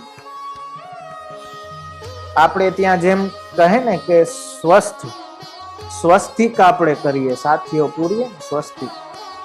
એ સ્વસ્તિક તમે જોજો કે એના બધા જે છેડાઓ છે એ સમાન હોય, એનું બેલેન્સ છે. એ બેલેન્સ આપણા ચાર પુરુષાર્થનું બેલેન્સ બતાવે છે, ધર્મ, અર્થ, કામ, મોક્ષ. એ બેલેન્સ ક્યારે ભક્તનું થાય કે એ ભક્તિના સર્કલની અંદર એ સાથીઓ હોય. એ તો આગળ કેવી રીતે ભક્તના ધર્મ, અર્થ, કામ, મોક્ષ છે એ આગળ વૃત્રાસુર ચતુશ્લોકી જ્યારે આવશે ત્યારે આપણે જોશું. પણ અહીં સૂતજી સમજાવે છે કે ધર્મ અર્થ પ્રાપ્તિ માટે નથી કે મને ધર્મ કરું તો આટલું પ્રાપ્ત થઈ જાય, આ પ્રાપ્ત થઈ જાય, એના માટે ધર્મ નથી. અર્થથી ધર્મ થાય, ધર્મથી અર્થ ના થાય. અર્થ તમારી પાસે છે, કઈ સાધન સંપત્તિ છે, દ્રવ્ય છે, તો એનાથી ધર્મ કરો. પણ એ બધું મેળવવા માટે ધર્મ નથી. ઊંધું ના થાય. સમજ્યા? એ વાતને સૂતજી અહીં સમજાવે છે. એટલે આપણા ધર્મ, અર્થ, કામ અને મોક્ષ એ ભક્તિના સર્કલની અંદર હોવા જોઈએ. આપણો ધર્મ પણ ભગવત ધર્મ. અર્થમાં આપણે શું વિચારીએ? યહ ધન ધર્મ હિતે પાય. આપણી જે સંપત્તિ છે એ આપણા પ્રભુ છે, આપણા ભગવાન છે. આપણી સંપત્તિ ભાવરૂપ સંપત્તિ છે એ લૂંટાઈ ના જાય એટલે આપણે સત્સંગમાં રત રહીએ. એ આપણી અર્થ આપણો શું છે? હૃદયમાં ભાવ રૂપે બિરાજતા ભગવાન અને પ્રત્યક્ષમાં સેવા લેવા બિરાજતું સ્વરૂપ એ આપણી સંપત્તિ છે. તો એ આપણો અર્થ છે. કામો હરિદિદ્રક્ષય, આપણી કામના પણ ભગવાન તરફ જાતી હોવી જોઈએ. અને મોક્ષ પણ આપણો પુષ્ટિ માર્ગીય મોક્ષ એ છે કે દેહ પ્રાણ ઇન્દ્રિયથી બધી રીતે કૃષ્ણમયતા આપણામાં આવી જાય અને દરેક અંદર બહારથી સર્વ દિશાઓથી કૃષ્ણનો અનુભવ આપણે કરતા થઈ જાય. એ જ તો પુષ્ટિ માર્ગીય મોક્ષ છે મારા વાલા. તો આપણા એ બધા જ પુરુષાર્થો ભગવાન તરફ જાતા થાય, ભગવાન સેન્ટર મારીએ અને ધર્મ અર્થ કામ રૂપી પુરુષાર્થો થાય તો એ સાચો ધર્મ છે. એ આપ કહેવા માંગે છે. એટલે સુબોધનીજીમાં એક વાત બહુ સુંદર આપ આજ્ઞા કરે છે કે અર્થથી ધર્મ થયાનું જોવામાં આવે છે, પણ ધર્મથી અર્થ થયાનું જોવામાં આવતું નથી. ધર્મ જ એક અંત પરિણમેલું કાર્ય છે. એટલે કે એમાંથી પછી ધર્મ તો એન્ડ છે. તો હર કોઈ ઉપાયથી અર્થ પ્રાપ્ત કરીને ધર્મ કરવો જોઈએ, પણ ધર્મથી ક્યારેય અર્થ પ્રાપ્ત કરવાનો વિચાર ન કરવો જોઈએ. એ ઊંધી ગંગા છે. તો આ રીતે તત્વને જાણનારાઓ જેને તત્વ કહે છે, જેનું જ્ઞાન દ્વૈત વિનાનું છે. દ્વૈત જો અહીં ઘણી આવશે, કેમ કે આપણી ઉપાધિ બધી દ્વૈતને કારણે જ છે. હું ને મારું એમાંથી જ આપણે ઊંચા નથી આવતા. એના કારણે જ ભક્તિ રસના સ્વાદને આપણે ચાખી નથી શકતા. પણ એ તત્વને જે જાણનારાઓ છે એ દ્વૈતથી ઉપર ઉઠી ગયા છે. એમનામાં એ કોઈ ભેદ નથી રહ્યા. જે સર્વમ ખલમિદમ બ્રહ્મ, બધે ભગવાનને જ જોવે છે. બોલવું બહુ સહેલું છે, એ અનુભૂતિમાં આવવું એ કૃપાનો વિષય છે. આપણે બોલી દઈએ કે બધું ભગવાન છે, તમે ભગવાન છો, હું છું, આ કમ્પ્યુટર ભગવાન છે, આ લેપટોપ ભગવાન, બધું ભગવાન છે, એમ બોલી દઈએ બહુ ઈઝી વસ્તુ છે. પણ એ જ્ઞાન હૃદયારૂઢ ક્યારે થાય કે જ્યારે આપણો વ્યવહાર, વાણી, વર્તન પણ એ પ્રકારના થાય. સામે બે ગાર કોક ઠોકી દે તો એમાં ભગવાન ના દેખાય, તો ભગવાનની બુદ્ધિ આપણી વહી જાય. તો જે તત્વવેતાઓ છે, એટલે કે તત્વવિદ છે, એને જાણનારાઓ છે, એ કેવા છે? એ દ્વૈતથી ઉપર ઉઠી ગયા છે. અને જે બ્રહ્મ, પરમાત્મા અને ભગવાન, બ્રહ્મેતિ પરમાત્મેતિ ભગવાનિતિ શબ્દતે, એ બધા જ શાસ્ત્રમાં જે તત્વને જાણનારાઓ છે, એ તત્વને વેદમાં બ્રહ્મ કહ્યા છે, પુરાણોમાં પરમાત્મા કહ્યા છે, શ્રીમદ ભાગવતમાં એમને ભગવાન કહ્યા છે. તો એવા જે છે એ શ્રી કૃષ્ણ પોતે છે. કે જે જો આ લેયર્સ છે, બ્રહ્મને આપણે જાણતા નથી, બ્રહ્મને આપણે અનુભવી શકતા નથી, બ્રહ્મને આપણે જોઈ શકતા નથી, બ્રહ્મ સાથે વાતચીત નથી કરી શકતા. શું કામ? કેમ કે યતો વાચો નિવર્તન તે અપ્રાપ્ય મન શાસન.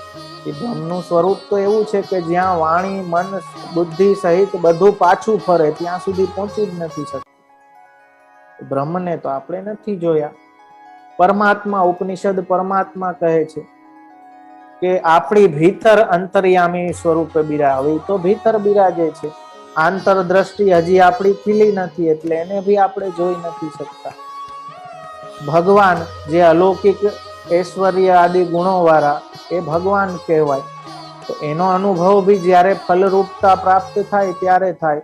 હવે આપણી એવી સ્થિતિ છે કે આપણે એના સુધી પૂગી નથી શકતા, તો એમણે એવી કૃપા કરી કે એ કૃષ્ણ થઈને આપણી વચ્ચે પધારી ગયા.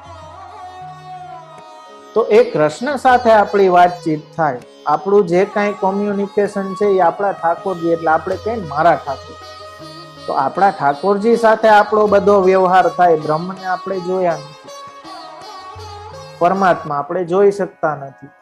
કૃષ્ણને આપણે જોઈ શકીએ છીએ. તો એવું દ્વૈત મટાડનાર જ્ઞાન તત્વ એવો અર્થ છે. એ તત્વ પરમાત્મા છે. એને જુદા જુદા અર્થમાં જુદા જુદા શબ્દોમાં બધા બોલે છે, પણ તત્વ તો એક છે. જેમ કહ્યું, એકમ સત વિપ્રાહા બહુધા વદંતી, કે તત્વ તો એક જ છે, પણ જે એનો જેવો અનુભવ કરે છે એવા નામથી એવી રીતે એનું વર્ણન કરે છે. તો ક્યાંક બ્રહ્મ કહ્યા છે, ક્યાંક પરમાત્મા કહ્યા છે, ક્યાંક ભગવાન કહ્યા છે. એ બીજું કોઈ નહીં પણ શ્રી કૃષ્ણ પોતે જ છે. અને એવા કૃષ્ણમાં ભક્તિ થાવી એ જ પુરુષ માટે, જીવ માટે ઊંચામાં ઊંચો, ઉત્તમમાં ઉત્તમ ધર્મ છે. એના સિવાય બીજા બધા સાધનો જેમાં ભક્તિ થી પ્રભુની પ્રસન્નતા નથી, એ કોરા શ્રમ રૂપ જ છે, એ મજૂરી જ છે. એ સ્પષ્ટ વાત આપ કહે છે. હવે એ ભગવાનની પ્રસન્નતા વગર, આગળ આચાર્ય ચરણ 13મા શ્લોકની ટીકામાં કહે છે કે ભગવાનની પ્રસન્નતા વગર તો અંતઃકરણની શુદ્ધિ પણ શક્ય નથી, ભગવત કથામાં રુચિ થાવી પણ શક્ય નથી. જેમ મેં કહ્યું ને, આ જોવો, કૃપાથી આ બધું છે, આ બધાથી કૃપા નથી. એ જે ઊંધી સમજ આપણી છે ને, એને ફેરવવાની જરૂર છે. અંતઃકરણની શુદ્ધિ પણ ત્યારે જ થાય કે જ્યારે ભગવાન પ્રસન્ન થાય. ભગવત કથામાં રુચિ પણ ત્યારે જ થાય કે જ્યારે ભગવાન પ્રસન્ન થાય. અને જો ભગવાન ધર્મથી પ્રસન્ન થાય તો જ તે સફળ થાય, બાકી પ્રસન્ન ના થાય તો કરેલું બધું વ્યર્થ, ધર્મ બધો કરેલો વેસ્ટેજ થઈ જાય. તો આ રીતે તસ્માદ એકેન મનસા ભગવાન સાત્વતામ પતિ.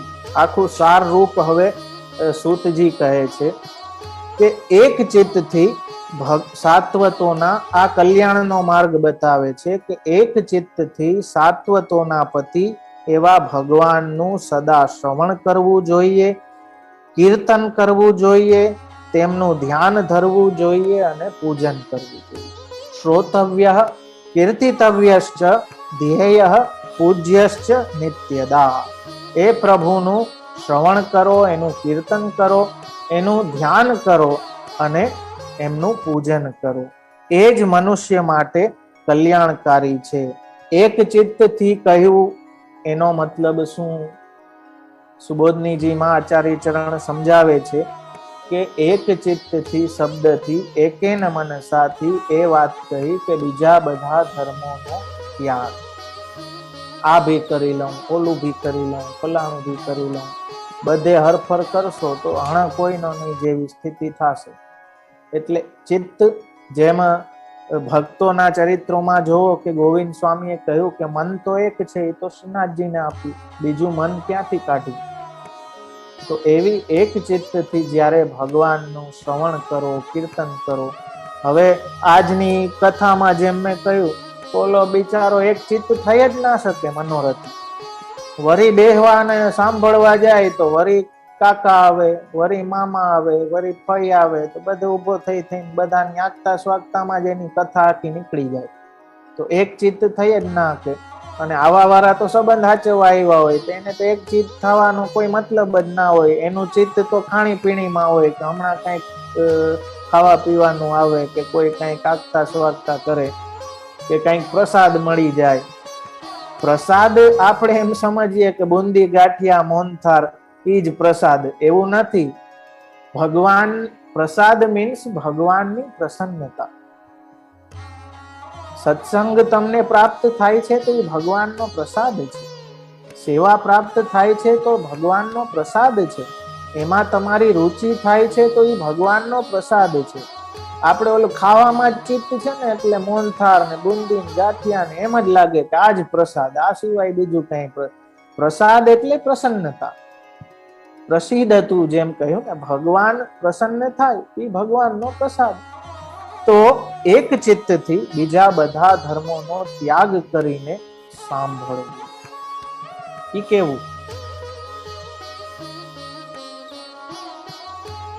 એક વખત મેં કહ્યું હતું કે ઘણા, હવે જો સાંભળે તો ઘણાય, સાંભળવામાં ફેર છે. એક ચિત્ત થી સાંભળે કે બે ચિત્ત થી તો ઈ જાણે, પણ અમે અહીંયા સત્ર કરે ને છેલ્લે આવીને કે ઓહો બહુ મજા આવી, બહુ આનંદ આવ્યો, એટલો આનંદ આવ્યો. અને પછી જો છેલ્લે દિવસે એવું રાખીએ કે ચાલો પેલા દિવસથી જે કાંઈ કીધું છે એ બોલો, તો ખબર પડી જાય એ આપણી સ્થિતિ છે. એક ચિત્ત ક્યાં છે? આપણે ભેગું સંસારની ઉપાધિ છે. ઘણા એને એમ કે બાવાને તો ખાલી બોલવું છે, એને ખબર અહીંયા ઘરે આવે તો ખબર પડે, ઓલો ખાઈ જાય અમને ટિફિન ના ભરીએ. એ વાત સાચી છે. આમાં એક ચિત્ત કરવું કેમ? તો એ ભી ભગવાનના નામથી જ થશે, કેમ કે ભગવાનના નામથી જ અંતઃકરણની શુદ્ધિ થાય અને એ નામથી જ ચિત્તની એકતાનતા ભગવાનના જો જેમ સેવામાં ચેતસ્તત પ્રવણમ સેવા છે ને, કે ચિત્તનું પરોવાઈ જવું એ સેવા છે. એવી રીતે અહીં સુબોધનીજીમાં આચાર્ય ચરણ જે આ શ્લોક કહ્યો છે તસ્માદ એકેન મનસા, એમાં આ વાત કરે છે કે એક ચિત્તથી મતલબ છે કે બીજા બધા ધર્મોનો ત્યાગ. એવા એક ચિત્તથી, જેમ અલી ખાન ને પીરજાદી, બધાને બહુ થતું ગુસાઈજી કથા સંભળાવતા અને પેલાને આગળ બેસાડતા, તો બીજાને થતું કે આ તો મ્લેચ્છ દેહ છે, ગુસાઈજી આને આગળ બેસાડે છે. ગુસાઈજી તો અંતર્યામી. એક દિવસ ગુસાઈજીએ કહ્યું કે ગઈકાલે શું સત્સંગમાં સુબોધનીજીમાં આવ્યું એ બતાવો.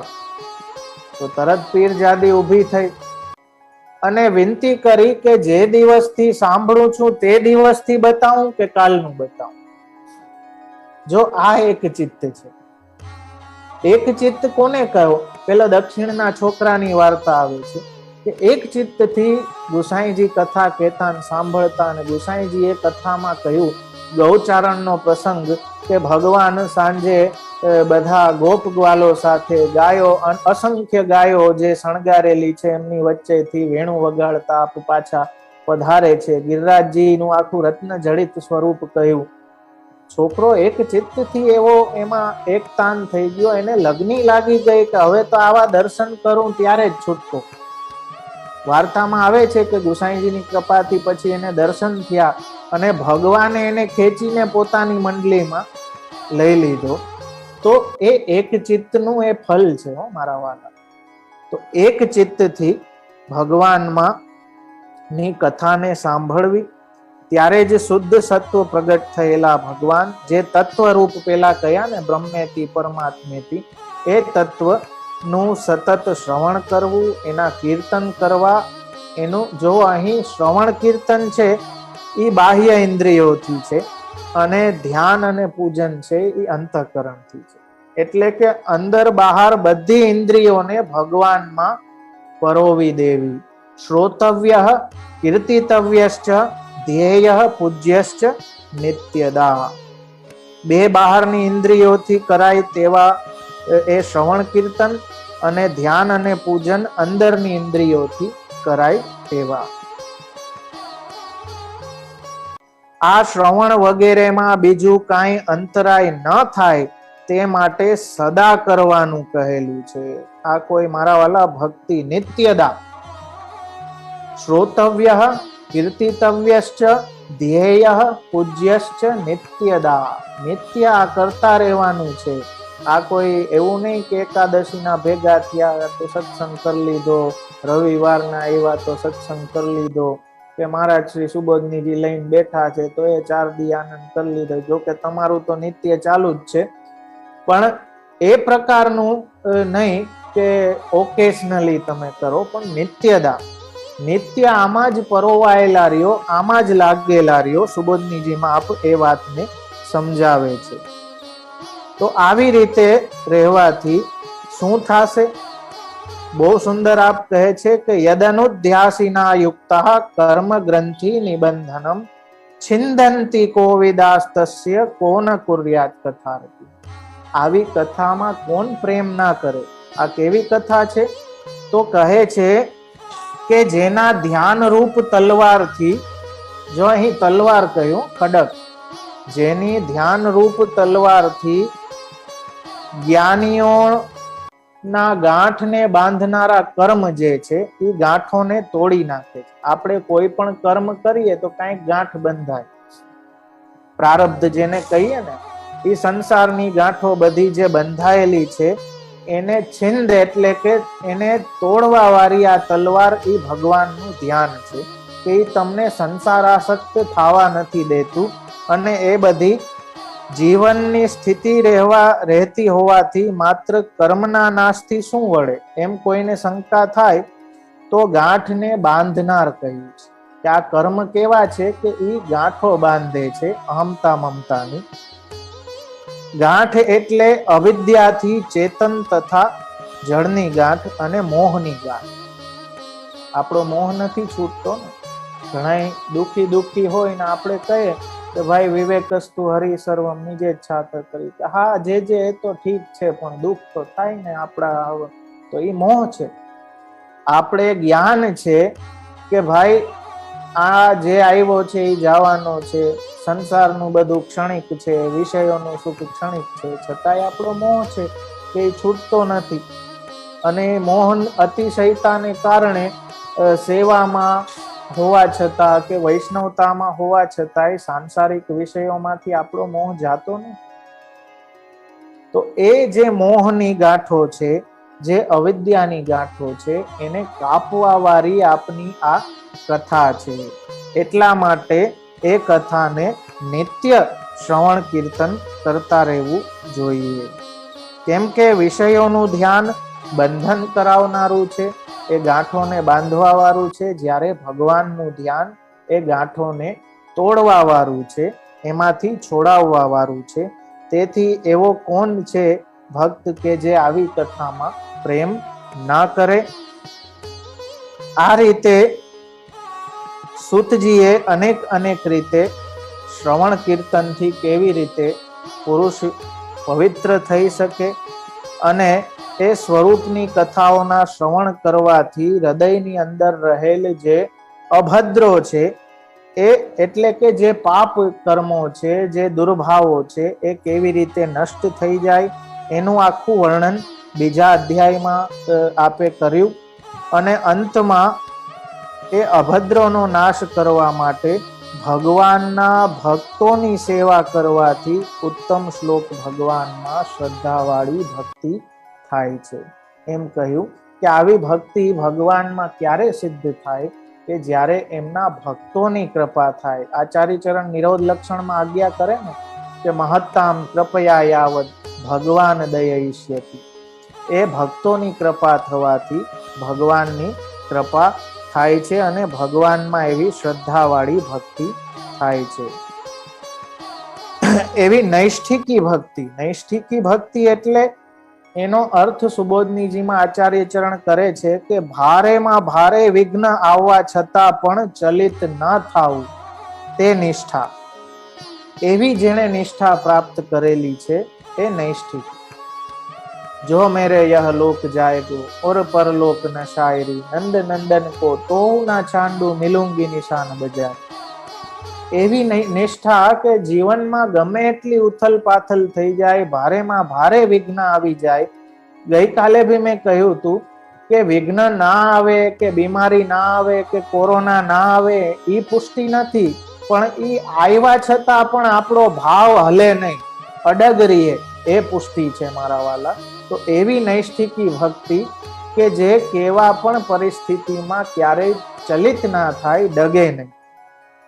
એ તો કાલ વગેરેના ઉપદ્રવથી પણ હલે નહીં. કેમ કે ભક્તિ જ્યારે થઈ જાય ત્યારે એને કાલ વગેરેનો ઉપદ્રવ કાંઈ અનુભવમાં આવતો જ નથી. એ તો ભગવાનના નામમાં જ રમણ કરવા વાળો થઈ જાય છે. તો એવી ભક્તિ તો ભાગવત સેવયા એટલે કે ભક્તોની સેવા કરવાથી આ ઉત્તમ શ્લોક ભગવાનની ભક્તિ પ્રાપ્ત થાય છે. અંતે આ કહી આગળ જે અવતાર વિષયક પ્રશ્નો પૂછ્યા છે એ 24 અવતારો જે પુરુષ રૂપ બ્રહ્માજી, સનકાદી, નારદ મુનિ, ઋષભદેવજી, કપિલ દેવજી, નરસિંહજી, રામજી, એવી રીતે 24 અવતારો ત્રીજા અધ્યાયમાં ગણાવ્યા છે એનાથી શ્રોતાનું શ્રવણમાં આદર બતાવ્યું છે કે એને શ્રવણમાં આદર છે. તો આ રીતે વક્તાના ત્રણ ગુણ કયા? સંપ્રદાયથી પ્રાપ્ત, જેને ભાગવતના તત્વને જાણનારો હોય, ચતુર હોય. જો ચતુરાઈ તાકી સાચી, આપણે ચતુરાઈ જો લૌકિકમાં જ એનું રિઝલ્ટ આવતું હોય તો એ ચતુરાઈ નથી, મૂર્ખતા છે. સાચી ચતુરાઈ તો એ જ છે કે ભગવાન અને ભક્તોમાં આપણું ચિત્ત પરોવીએ, એ અલૌકિક કથાનું શ્રવણ કરીએ. તો એવા ચતુર વક્તા છે સૂતજી. તો છેલ્લું કહ્યું કે આ રીતે અવતારોમાં જે શ્રદ્ધા છે એ શ્રવણમાં આદર શ્રોતામાં બતાવ્યું, અને ભગવાનની લીલાના ગૂઢ રહસ્યોને જાણવા વાળો વક્તા હોવો જોઈએ. તો બધું અવતારનું પ્રયોજન બતાવ્યું. આ હિનાધિકાર પ્રકરણ 3 અધ્યાયમાં છે. એક એક શ્લોકથી જો લેવા જાય, મુખ્ય શ્લોક મેં લીધા, જો એક વર્ડ ટુ વર્ડ આપણે જાય તો 4 દિવસમાં પ્રથમ સ્કંદ બી પૂરો ના થાય. આપણે હજી મધ્યમ અધિકાર અને ઉત્તમ અધિકાર બી જોવો છે. એટલે અહીં એક પ્રકરણ, હિનાધિકાર પ્રકરણ, અવતારનું બધું, પછી બધા અવતારો વિશે જાણી અહીં 3જા અધ્યાયમાં દરેક અવતારોને સંક્ષિપ્તમાં કહ્યા છે કે ભગવાનના અંશ, કલા, વિભૂતિ આવા 24 અવતારો આપના થયા છે. પણ કૃષ્ણસ્તુ ભગવાન છે. કૃષ્ણ કોઈ અવતાર નથી, એ અવતારી છે કે જેમનામાંથી બધા અવતાર પ્રગટ થાય છે. તો અંશ, કલા, વિભૂતિ. વ્યાસજી પણ પોતે જ્ઞાનાવતાર છે. પછી આ ઋષિઓ પૂછે છે કે આવી ભાગવતની કથા કઈ રીતે પ્રગટ થઈ, એ અમને કહો. એ વ્યાસ મુનિ એ આટલા શાસ્ત્રો રચ્યા, તો આ ભાગવત સંહિતાની રચના કઈ રીતે કરી? તો મધ્યમાધિકાર પ્રકરણમાં આગળ એ વ્યાસજી અને નારદજીની વાત આવે છે કે વ્યાસજીએ કેટલા વેદોની, કેમ કે વેદની શાખાઓની રચના કરી, એના વિભાગ કર્યા. કેમ કે વેદ આપણી જીવ બુદ્ધિથી આપણને સમજમાં ના આવે, એટલે આધુનિક જીવોને સરળ પડે એના માટે એના વિભાગ કર્યા. બ્રહ્મસૂત્ર આદિની રચના કરી, ઉપનિષદોની રચના કરી, મહાભારત રચ્યું, બધું કર્યું. છતાંય કંઈક ખૂટતું લાગે. મનમાં જે પ્રસન્નતા થવી જોઈએ એવી પ્રસન્નતા ના થાય. ત્યારે નારદજી આવીને બેઠા એમની સમક્ષ. જો અહીં શ્રોતાને વક્તાના ગુણમાં ભગવત કૃપા, ભગવદીયતા અને ભગવદ એકાગ્રતા, આ 3 વસ્તુ બંનેમાં સેમ છે, શ્રોતા અને વક્તામાં. ભગવત કૃપા નારદજી પોતાના ઉપર કેવી રીતે થઈ આગળ બતાવશે. વ્યાસજી ઉપર ભગવત કૃપા એટલે થઈ કે નારદજી આવીને એમને મળી ગયા, અને આગળ સમાધિમાં એમને ભગવદીયતા પ્રાપ્ત થશે. જેમ નારદજીને પૂર્વ જન્મમાં દાસી પુત્ર હતા અને સેવા, ભગવદીઓની સેવા દ્વારા અને ભગવાનના વાણીનું એમણે શ્રવણ કર્યું, ને પછી બ્રહ્માજીના પુત્ર રૂપે આવ્યા અને ભગવદીયતા પ્રાપ્ત થઈ. તો નારદજીએ કહ્યું કે તમારા મનને સંતોષ તો છે, તમે આટલું બધું કાર્ય કર્યું, આટલી બધી શાસ્ત્રોની રચના કરી, તો તમે આનંદમાં તો છો. ત્યારે પોતાનો અસંતોષ વ્યાસજીએ નારદજીને કહ્યો કે જો ભાઈ, આટલું બધું મેં લખ્યું છે, આટલા શાસ્ત્રોની રચના કરી, જીવોના કર્મ બાબતે ઘણું બધું કહ્યું, મહાભારત જેવું શાસ્ત્રની રચના કરી દીધી, પણ હજી મનમાં એમ થાય રાખે છે કે કંઈક ખૂટે છે. હજી મનમાં પ્રસન્નતા નથી થતી. જોઈએ એવી મનમાં જે સાતા કહે એવી સાતા નથી. હજી મને કંઈક અસંતોષ છે કે કંઈક હજી ખૂટે છે. ત્યારે નારદજી ભક્તિનો મહિમા એમને સમજાવે છે કે તમને પ્રસન્નતા એટલે નથી થતી કેમ કે હજી સુધી તમે ભગવાનના યશનું ગુણગાન ભક્તિપૂર્વક નથી કર્યું. તમે ભક્તિના શાસ્ત્રની રચના કરો.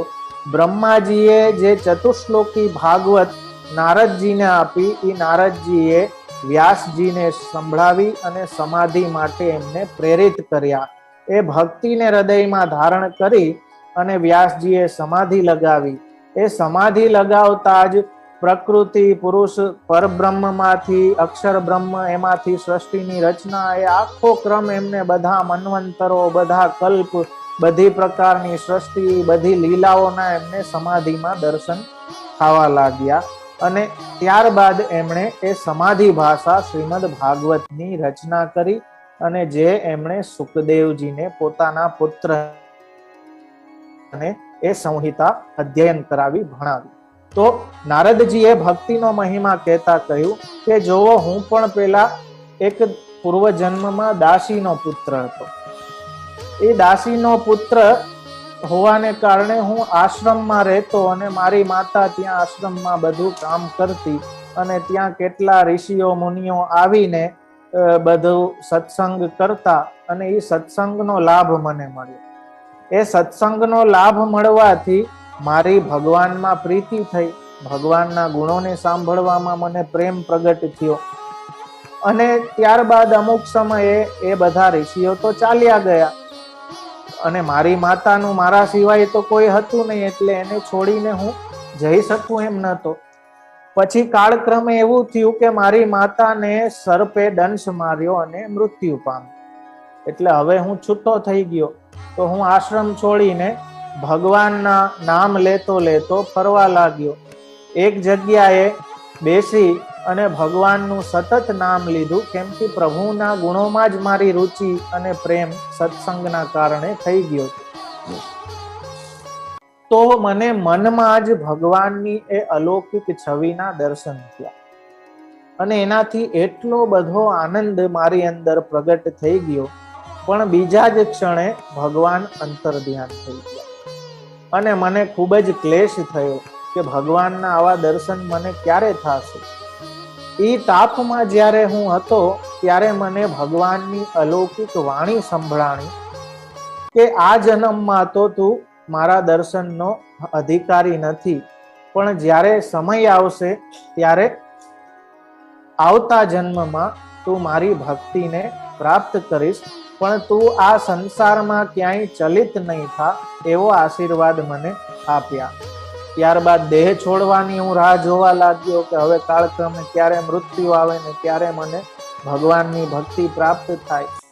એ દેહ મારો છૂટ્યો અને નવું કલ્પ કરવા માટે સૃષ્ટિ માટે જ્યારે નારાયણની નાભીમાંથી બ્રહ્માજી પ્રગટ થયા, એ બ્રહ્માજીના પુત્ર રૂપે હું પ્રગટ થયો અને દેવોની દીધેલી જે વીણા છે એ વીણા લઈને આજે ભગવાનના ગુણગાન બધે કરતો ફરું છું. તો કેમ કે નારદજીમાં પણ પૂર્ણ વૈરાગ્ય નથી, પ્રવૃત્તિમય છે, એટલા માટે બી એમને મધ્યમ અધિકારી કહેવામાં આવ્યા છે. ઉત્તમ અધિકારી તો પરીક્ષિત રાજા કે જેમણે વૈરાગ્ય પૂર્વક બધું છોડીને કેવલ ને કેવલ ભગવદ નામને જ પોતાનો આધાર બનાવ્યો, તો એટલા માટે એ ઉત્તમ કયા. તો આ રીતે પોતાની કથા કહી કે કેવી રીતે ભક્તિ મારામાં પ્રગટ થઈ અને ભક્તિની મહિમા અને ભક્તિથી જ હૃદયમાં આનંદ પ્રગટ થશે. એમનો એ ઉપદેશ લઈ વ્યાસજી સમાધિમાં બેઠા અને આ અલૌકિક શ્રીમદ ભાગવતની લીલાઓ કથા રૂપે આપે કહી. આજે સમય ઘણો થઈ ગયો છે. આપણો હિનાધિકારનું પ્રકરણ આપણે 3 અધ્યાયનું અહીં પૂરું કરીને મધ્યમાધિકારના પહેલા 2 અધ્યાયની આપણે વાત કરી. એને વિશેષ આવતીકાલે આપણે જોશું અને શ્રવણમાં હવે આદર આપનો ઘટવા ના લાગે એટલે આપણે હવે પૂરું કરવું જોઈએ, કેમ કે આપણી એ કંઈક લિમિટેશન્સ છે, કંઈક મર્યાદા છે. એ મર્યાદાથી જ્યારે આગળ જાય છે ને ત્યારે શ્રવણમાં આદર આપણો ઓછો થતો જાય. ઓલી વરસાદી નદી છે ને એટલે કન્ટિન્યુટી નથી રહેતી. ઓલું જ્યાં સુધી ભાવ હોય ને ત્યાં સુધી તો ભાવના પૂર આમ એમ થાય કે હું કરી લઉં. આપણે ભગવાનને એમ થતું હોય છે કે આ તો હારો આજે જ નિકુંજમાં આવી ગયા, પણ એવું નથી થતું. એ દુઃખની વાત છે. પણ ભગવત કૃપાથી એ બી ક્યારેક થશે. તો હિનાધિકાર પ્રકરણ આપણે જોઈ શકીએ. આ હીન અધિકાર ભી મારા વાલા આપણો થઈ જાય ને તો એ મોટામાં મોટી કૃપા છે. કેમ કે આપણને તો આ એવરેસ્ટ જેવું લાગે છે. જિજ્ઞાસુતા, અમાત્સર્ય અને શ્રવણમાં આદર, આ શ્રોતાની ક્વોલિટીઝ અત્યારે એ જે હીનમાં હીન છેલ્લી કક્ષાની ગણવામાં આવી છે એ આપણામાં નથી. એ આપણને એમ લાગે કે જાણે ક્યારે પ્રાપ્ત થાય. તો ખરેખર કૃપા જ છે, શ્રી મહાપ્રભુજીની કૃપા છે એટલે આપણે આ બધા અધિકાર પ્રાપ્ત થયા છે. અલૌકિક વાણીને ગાવાનું, એને સાંભળવાનું, અલૌકિક સ્વરૂપની સેવા કરવાનું. તો સારમાં સાર આજના સત્રમાં એ વાત સમજો કે સાર એ છે કે કાંઈ ભી તમે as a Vaishnav, as a ભક્ત કાંઈ ભી તમે કરો છો, જો એમાં પ્રભુનું સુખ નથી તો એ કોરી મજૂરી જ છે, એ ધર્મ નથી. એ વાત સ્પષ્ટ. અને એ વાતને ઇન્કોર્પોરેટ કેવી રીતે આપણી સેવામાં કરી છે. તમે વચનામૃતમાં જોશો કે ભગવાનના સુખનો ક્ષણે ક્ષણે વિચાર. આપણી સેવા પ્રભુની પ્રસન્નતા માટે છે, આપણી કથા પ્રભુની પ્રસન્નતા માટે છે, કેમ કે એ જ સાચો ધર્મ છે. અન્ય બધા ધર્મો મજૂરી જેવા, શ્રમ જેવા છે. એ વાત આપણને આ હિનાધિકાર પ્રકરણમાં સુતજીના વ્યાખ્યાનથી, સુબોધનીજીથી આપણે સમજી શકીએ છીએ. તો આવતીકાલે મધ્યમાધિકાર લેશું અને ઉત્તમાધિકારની વાત આપણે છેલ્લે દિવસે લેશું. આઈ હોપ પ્રથમ સ્કંદ આપણે પૂર્ણ કરી જ લેશું, ડોન્ટ વરી. તો હું એ ચિંતા રાખીશ પણ તમે ના રાખતા. પૂરું કરવામાં બધું પૂરું થઈ જાય એટલે તમે જસ્ટ ફ્લો સાથે આનંદ લ્યો.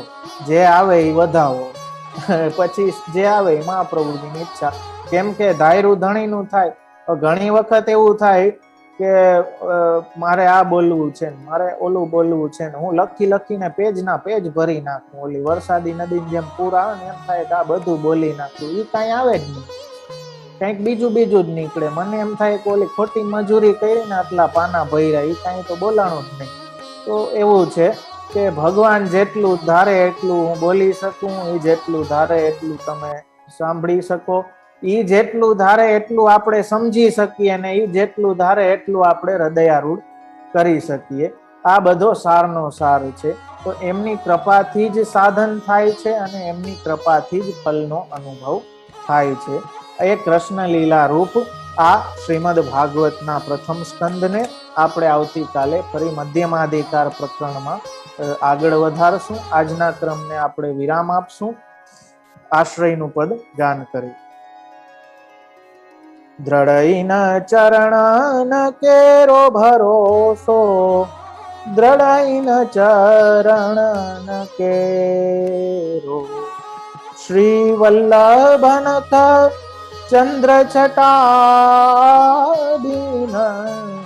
સબ જગ માં અંધેરો ભરોસો, દ્રઢઈન ચરણ કેરો, साधन और नहीं या कली में जासु होत निवे, सूर कहा कहे द्विविधयांधरो, बिना मूल को चेरो भरोसो, દ્રઢઈન ચરણ કેરો, દ્રઢઈન ચરણ કેરો ભરોસો, દ્રઢઈન ચરણ કેરો. श्री वल्लभाधीश की जय, श्री गोपीनाथ प्रभु चरण प्यारे की जय, श्री गुसाई जी परम दयाल की जय.